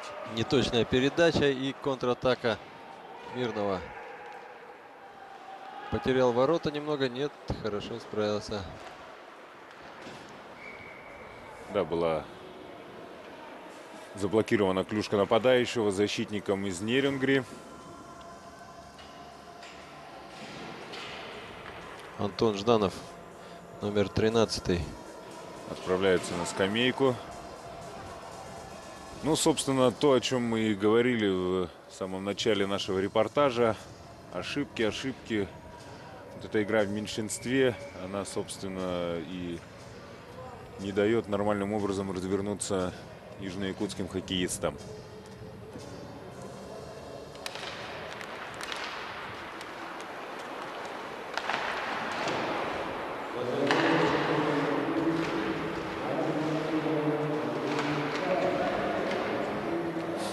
Выбрасывает шайбу из зоны Нерюнгри. Попытка прессинга. И силовой прием в исполнении 15-го номера Владимира Демченко. Активно начинают хоккеисты третий период. Мы видим уже несколько силовых приемов в первые 2,5 минуты.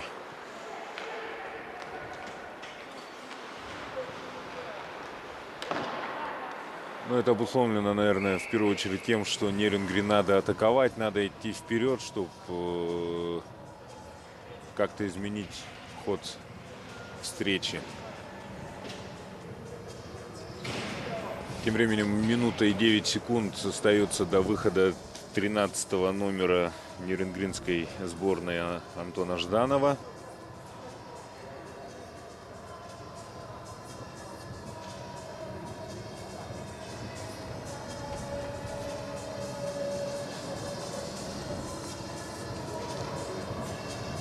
Судьи решают проблему с воротами. Лед выбился под воротами.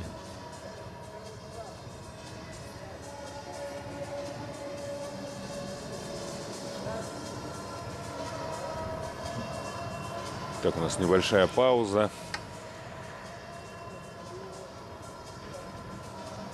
Которая, наверное, больше на пользу нерюнгринским хоккеистам, которые играют в меньшинстве.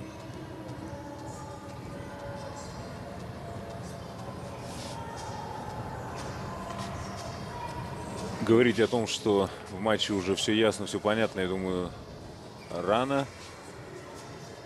Все-таки нерюнгринские хоккеисты сделают все, чтобы вернуться в игру.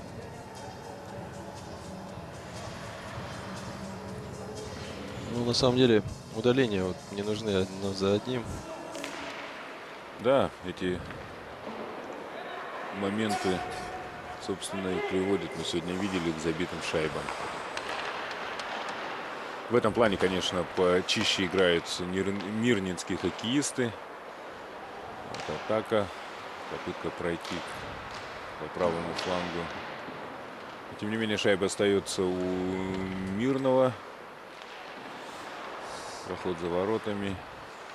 И, думаю, последует сейчас просто на пятачок.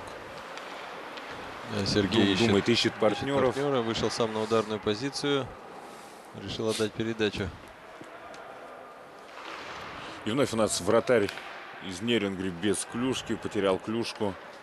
Что-то не ладится у него сегодня с инвентарем.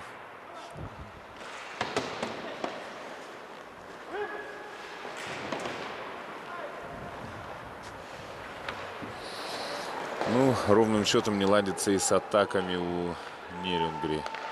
Ох ты, какой момент. Хорошая передача. И все зафиксировал шайбу вратарь. Да, вовремя сыграл клюшкой защитник.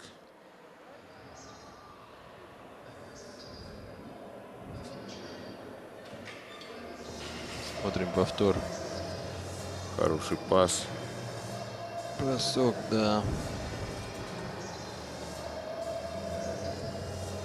Сейчас наблюдаем на заднем плане разминку команды города Якутска.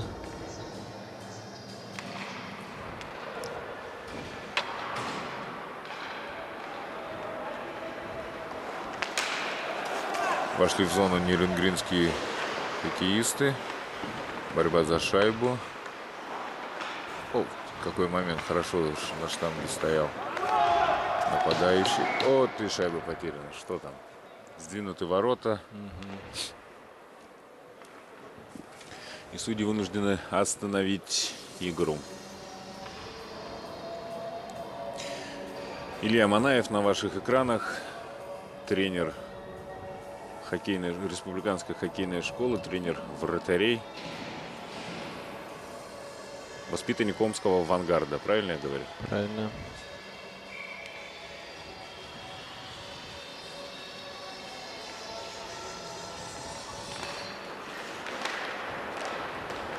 Судьи не фиксируют нарушения.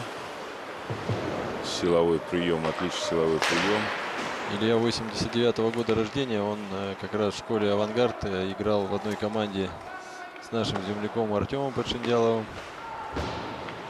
Да, который сегодня успешно выступает за «Спартак».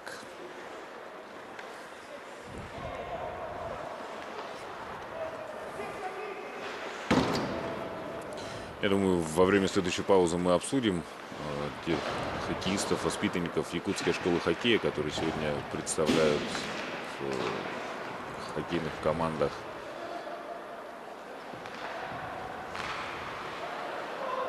Ну и у нас Смирный в атаке. Вот и никого на пятаке не оказалось, чтобы замкнуть эту передачу. Но опять надежен Иван Регуш. Вот, возвращаясь к тем воспитанникам, которые сегодня успешно выступают, представляют в российских клубах. Это в первую очередь, наверное, Артем Подшиндялов, который выступает за «Спартак». До этого играл в «Динамо». Ну и, Владимир Тагирович, вы, наверное, расскажете, кого и где можно сегодня еще увидеть в МХЛ, может быть, в ВХЛ. Ну, нужно отметить, конечно, Андрея Кузьменко, который является уроженцем города Якутска и первые шаги в хоккее сделал именно здесь. На этом льду в Элейботоре, да? В да? Элейботоре под руководством своего отца, который работал у нас тренером, Александра Григорьевича Кузьменко. И сегодня он играет в ЦСКА. Сегодня играет в ЦСКА. Буквально вот 2 игры назад исполнил первый хет-трик в плей-офф Андрей. Но также можно... В серии соска. Да, серии соска. И... Ох ты какой! Индивидуальный проход и с неудобной забивает шайбу 55-й номер Александр Ватолин. Ватолин Александр. Также, конечно, нужно отметить еще нашего Григория Серкина, который играл в СКА питерском, несколько игр сыграл, потом его обменяли в Электросталь. Кристалл Электросталь он уехал, потом в Череповецкую Северсталь, в Северстале несколько сезон, по-моему, сыграл, потом переехал в Рубин Тюмень, и вот в этом сезоне вернулся в Санкт-Петербург, но играет за ВХЛ в СКА-Нева сейчас. Также в молодежной хоккейной лиге успешно в составе Атланта Мытищи выступает Захаров Юрий, 98-го года рождения. В прошлом году на чемпионате он смог приехать и поучаствовать в чемпионате республики здесь. Да, в этом году у них игры со сборной России проходят. В связи с этим не отпустили его просто, да, тренера. На самом деле замечательно, что столько представителей якутской школы хоккея у нас выступают на таком высоком уровне. Я думаю, что будь, наверное, условия получше, и детей у нас было, не детей, а выходцев было бы побольше, наверное, да, все-таки? Да, на самом деле далеко от хоккейных центров мы находимся, да, и очень транспортная схема сложная. Только самолетом, да, это очень дорого, и на самом деле мы проигрываем ведущим школам количеством официальных игр и официальных и неофициальных игр, сыгранных за сезон. Возможность, допустим, у команд, которые находятся в Сибири, Москве, они в выходные, каждые выходные играют официальные игры и неофициальные игры. Выходные вообще не проходят без игр, а у нас только турами, да, мы можем играть. Это на каникулах, на весенних, зимних и ну и дети все-таки, наверное, больше варятся в собственном соку, а там у них есть такая живая конкуренция. Да, но и в Нерюнгри, и в Якутске мы организовали внутренние соревнования школы, да, где разновозрастных детей по пятеркам разбиваем и даем возможность поиграть. В Якутске 4 турнира таких проходит. Это в начале сезона. потом на Новый год, на 23 февраля. И 4-й тур – это закрытие сезона, который обычно посвящен 9 мая. Ох, какая ошибка защитников, отбор шайбы. Вот Дмитрий Семенов, молодой, забивает шайбу. Который вышел на замену, я так понимаю, сегодня, да? Да, 1,5 периода не выходил. Вчера тоже на игру опоздал. Команда прилетела на 2 дня раньше, он только вчера приехал. Ну и вот спокойно, надежно сыграл и помог своей команде увеличить отрыв в счете. 7-1. Вот мы видим ошибку эту, и, собственно, сразу воспользовались соперники этим провалом в обороне. Вот этими ребятами как раз мы участвовали несколько раз в финальных соревнованиях «Золотой шайбы». Это вот Дмитрий Семенов, 99-го года рождения, Юрий Туренко, который сегодня наказан матч-штрафом, игрок Мирного, а также в команде Нерюнгри 19 номер Каткин Игорь. И за команду Игбора вчера мы вот наблюдали, и сегодня будем наблюдать их игру. Это Крюковы Костя и Никита и Евгений Свиридов. Они все были в одной команде, за сборную республики выступали. Довольно-таки неплохо мы трижды участвовали в финальных соревнованиях «Золотой шайбы». Призовые места, к сожалению, не заняли, но довольно-таки достойно представили республику. И сейчас вот радует то, что они все продолжают играть.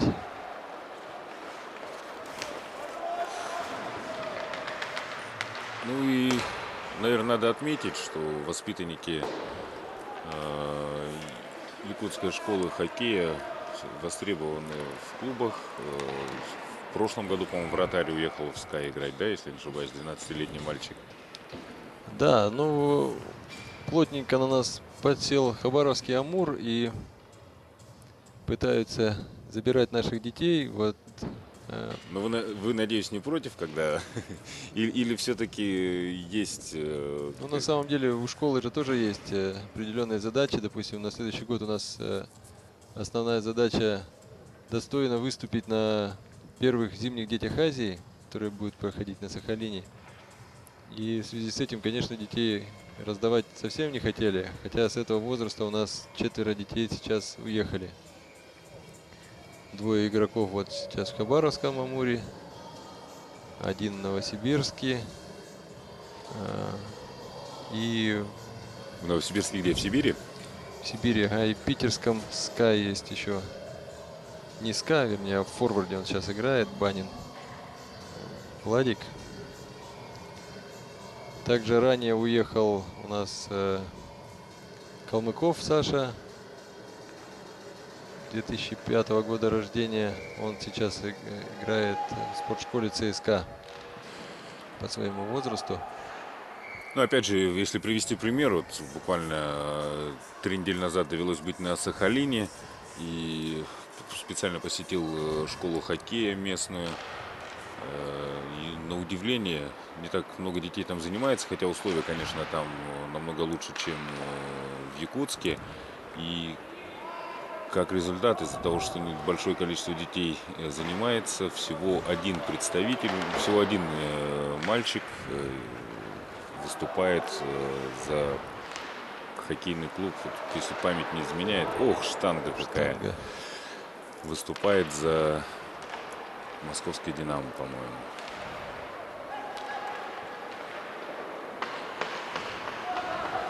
На Сахалине активно развивают хоккей. Взрослая команда играет в азиатской хоккейной лиге, где принимают участие Чемпионы, к слову, чемпионы азиатской хоккейной лиги прошлого года. В этом году, конечно, что-то послабже, да, они? Да, они в первом же круге плей-офф потерпели поражение. Но на самом деле азиатские страны тоже не стоят на месте, да, подтягивается и Япония, Корея, Китай. Все очень активно развивают хоккей. К слову сказать, я принимал участие в международной конференции в Харбине осенью прошлого года, где у нас были уже поставлены вопросы, которые мы должны были решать, а как раз китайская сторона очень активно продвигала хоккей и предложили несколько мероприятий, которые мы совместно в будущем должны провести. И всегда готовы у себя принимать наши команды. И причем Китай оплачивает полностью расходы по проживанию и питанию приезжих команд. Наша задача только довести детей до места соревнований, как говорится.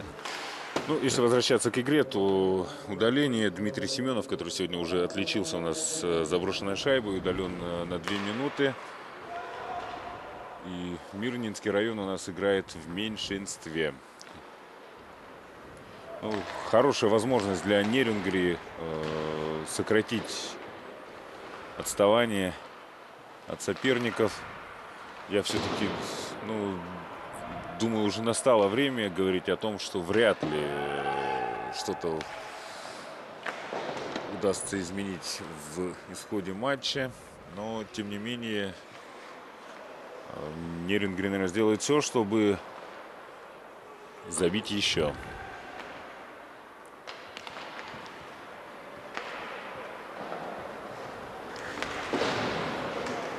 Такое ощущение складывается, что команда Нерюнгри уже смирилась как бы с проигрышем, что ли, если так можно сказать, да?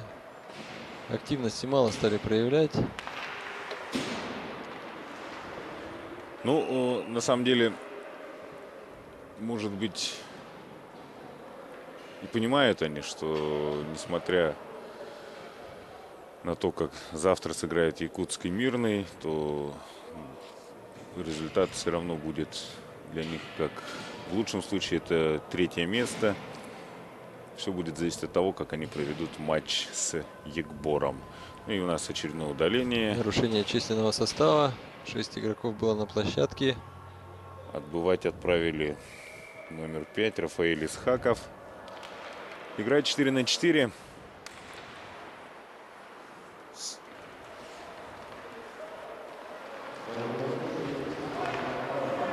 Оп. Надежный вратарь.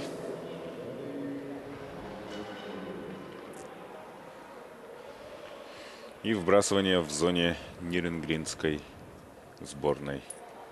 4-4 сейчас играют команды. Нерюнгри выигрывает вбрасывание, пытается выйти из зоны, но опять тяжело это им дается. Нет, все-таки шайба пересекает синюю линию, но шайба у игроков Мирного. И вот она, атака. Отличный бросок. Вратарь встает на пути шайбы, успевает переместиться.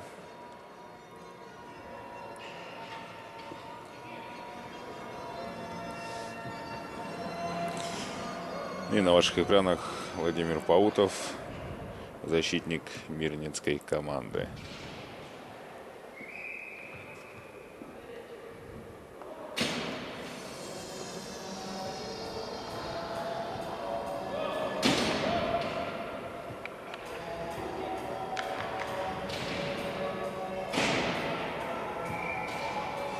Замена вратаря произошла в команде Мирного. Да, дают попробовать свои силы всем игрокам, которые внесены в заявку. И на воротах стал Алексей Гришин.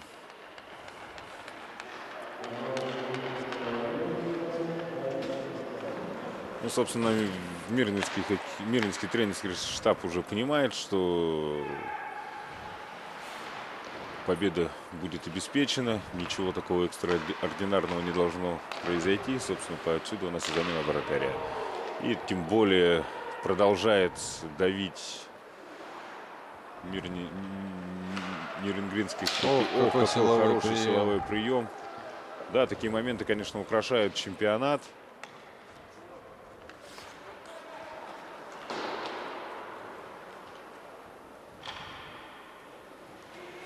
Я думаю, на повторе мы чуть позже во время паузы увидим этот момент еще раз. 20 секунд осталось играть в меньшинстве Нерюнгри. И вот ошибается опять в средней зоне. Вот эти ошибки в средней зоне, собственно, ломают игру, ломают нападение. Вот мы смотрим момент силового приема. 11 секунд осталось играть в меньшинстве. Мирный выигрывает вбрасывание. Входит в Входит в зону. зону. Они потеряли шайбу и выброс шайбочки.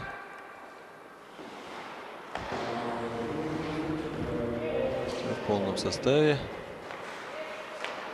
Ох, какая ошибка. Есть возможность зайти в зону. В зону заходят.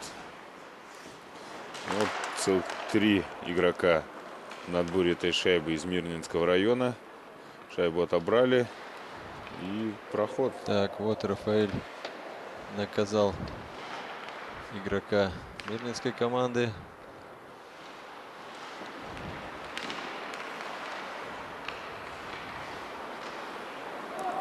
Вот неудачно отдал шайбу.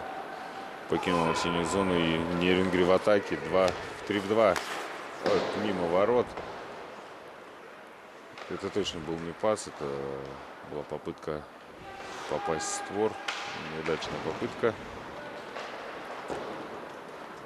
Выбрасывают шайбу мирнинские хоккеисты. По ходу проводят смену Нерюнгри. Ну, обе команды провели смену.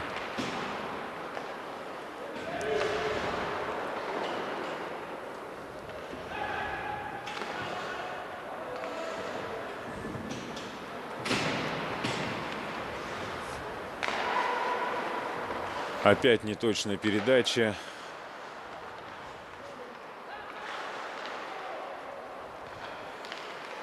Сергей Нечаев отдал точную передачу в падении. Сергей в одном темпе всю игру отыгрывает.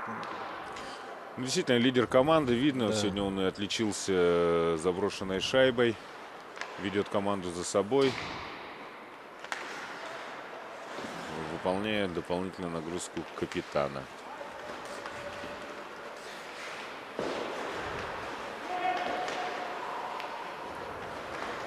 Не удается оставить шайбу в зоне. И атака Мирнинского воротами. Активная борьба за воротами. Передача. Артем Вышеславцев входит в зону по краю. А где партнеры? Вот партнер Вот только он. заходит и неудачно обработал. Не смог Александр принять Жирнов. шайбу. Артем в игре. Потерял шайбочку. Владимир Паутов пытался пройти сквозь защитников. 2 в 2, 3 в 2 даже проходит Нерюнгри. И бросок. Нет броска. Гол. Нет. Нет гола. Надежный вратарь потерял шайбу. Да. Ну, сейчас хороший момент. Побольше бы таких моментов, и счет бы был совсем другой. Да. Вот. С самого начала надо было, с первого периода Добавили включаться. активности, точные передачи. И, пожалуйста, 3 голевых момента за одну смену создали. Включаться надо было с первого периода. Я же говорю, тут не хватает, видимо, какой-то агрессии. Это мы видели и вчера в первом матче с Якутском. То есть, если столичные хоккеисты навязали такую крепкую силовую борьбу, вот этого темпа Нерюнгри, конечно, не выдержали. Не видит он сзади нападающего. Мирно провели смену. Смену проводит Нерюнгри.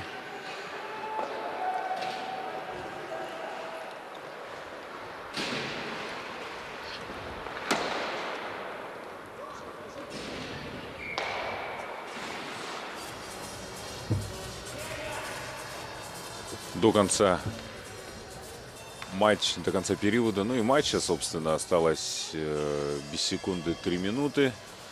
2:59 мы видим на табло. Счет 7-3.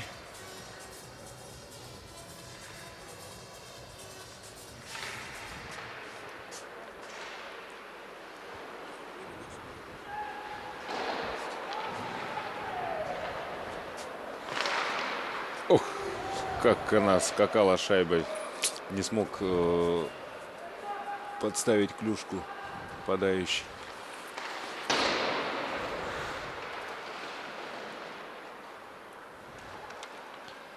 Вот в первую смену появился Петр Кузьменко в команде Мирного. Защитник. Дают ветеранам поиграть. Дают поиграть ветераны, да. У нас судьи фиксируют проброс. Сбрасывание в зоне нерюнгринцев.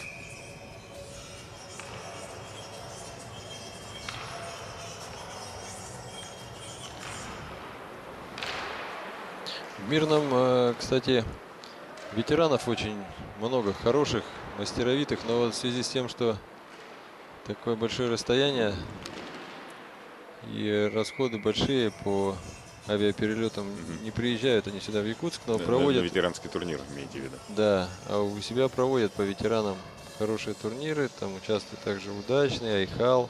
Ну, там, наверное, и компания «Алроса» по подразделениям активно внедряет Ну хоккей. да, у них профалмаз отдельно проходит, да, отдельно по ветеранам. Там всегда развивался хоккей очень хорошо, но вот Ох, какая возможность. И гол. Туприн Василий забивает с передачи, я вот не заметил, 21 номера.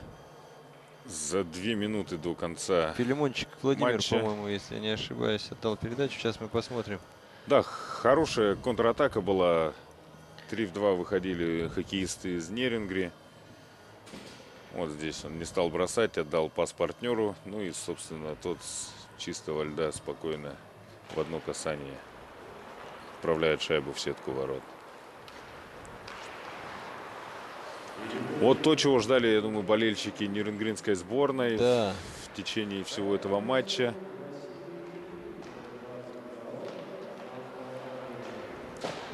Вот он темп. Но время уходит. Очередной красивый сейв от Ивана Регуша. Ну, говоря о хоккее на предприятиях, все-таки в Нерюнгри тоже, насколько мне известно, как в Якутуголь, как Колмар, И Нерюнгринская ГРЭС отдельно. Нерюнгринская ГРЭС, да, то есть это те, кто любят и занимаются хоккеем, предприятия поддерживают. Отдельно проводят по 3 лигам соревнования. Соревнования проходят и отдельно по Якутуглю, по НГРЭСу, и общая лига еще есть у них, которые принимают участие. Ну, собственно, мы и видим результат всей этой работы. Если бы не предприятие... Ой, какой гол. То ли случайно получилось, от кого отрикошетило. А сейчас мы увидим Да, этот на момент повторе. на повторе. Шла шайба низом, и Владимир Паутов. Уже в очередной раз отличаются заброшенными шайбами защитники мирнинские. Это говорит о том, что вся команда идет в атаку. Вот смотрим момент. Да нет, вроде спокойно прошла. Это Так, вот, интересная нет, вот шла траектория. низом, а по-моему от защитника. отрикошетило. Клюшка, да, он подставил клюшку. И рикошет. Вот опять ошибка при выходе из зоны.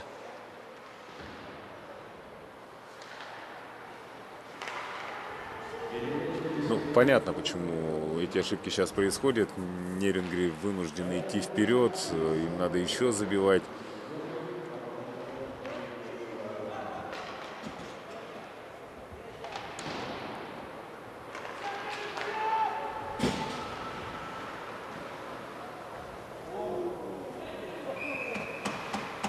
Нет, все-таки свисток прозвучал, игра остановлена.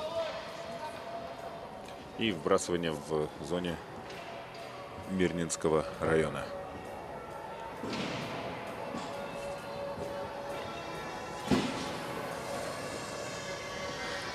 Ну, этой победой Мирнинский район делает еще один шаг к медалям. Ну, на самом деле они себе обеспечили 3-е место этой. Да.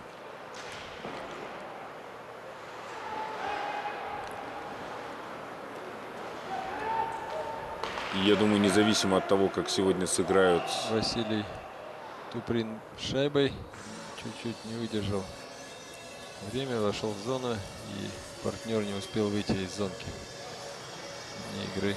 Ну, у нас 10 секунд до конца встречи. Василий Туприн по своей работе сейчас переехал в город Якутск, тренируется здесь, но вот на чемпионате играет за свою команду, за Нерингри.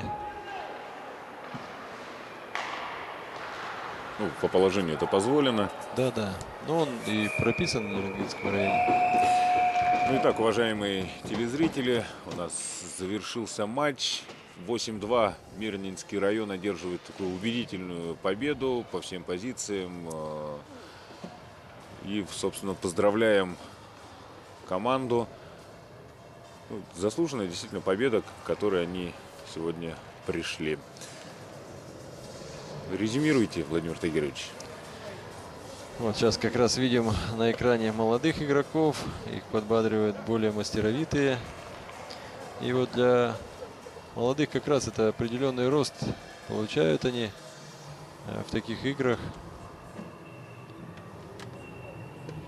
Так, ну, хочется сказать, что по первому периоду, конечно, игра более-менее ровная была, да, хоть и Мирный напрягал, но момент сейчас, наоборот, во второй половине третьего периода взялись, пытались что-то делать, забили шайбу, но поздно, как говорится.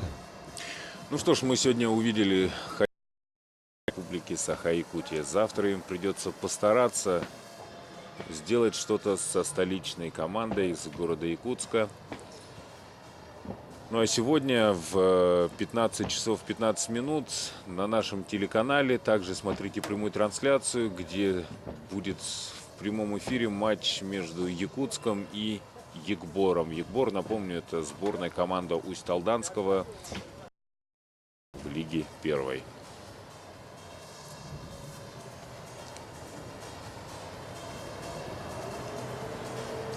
Да, смотрим повторы. Самые Забитых яркие шайб, моменты. Да, и самые яркие, да, тут вот и парировал несколько. Вот, бросков. собственно, тот момент, когда вратарь покинул зону Да. вратарскую. Тут Нечаев его перекрыл, он просто не видел реально. Перекрыл обзор. Вот, перекрывает обзор, раз, и вовремя убирает. Вот еще один гол в исполнении Алексея Самойлова.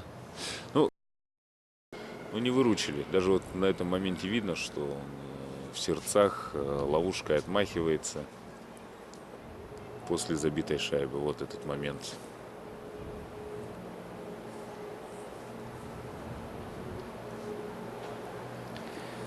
Так, следующая встреча у нас состоится В 15 часов 15 проходить матчи второй лиги, где играют Мегина Кангаласский улус, Кангаласский, Тампонский, Намский улус и Усть-Алданский улус. Ну а мы с вами на этом прощаемся, завершаем наш репортаж. Я напомню, что матч Мирный и Нерингри для вас комментировали главный редактор Якутия-24 Алексей Соколов и директор хоккейной школы, республиканской хоккейной школы Владимир Хисамудин.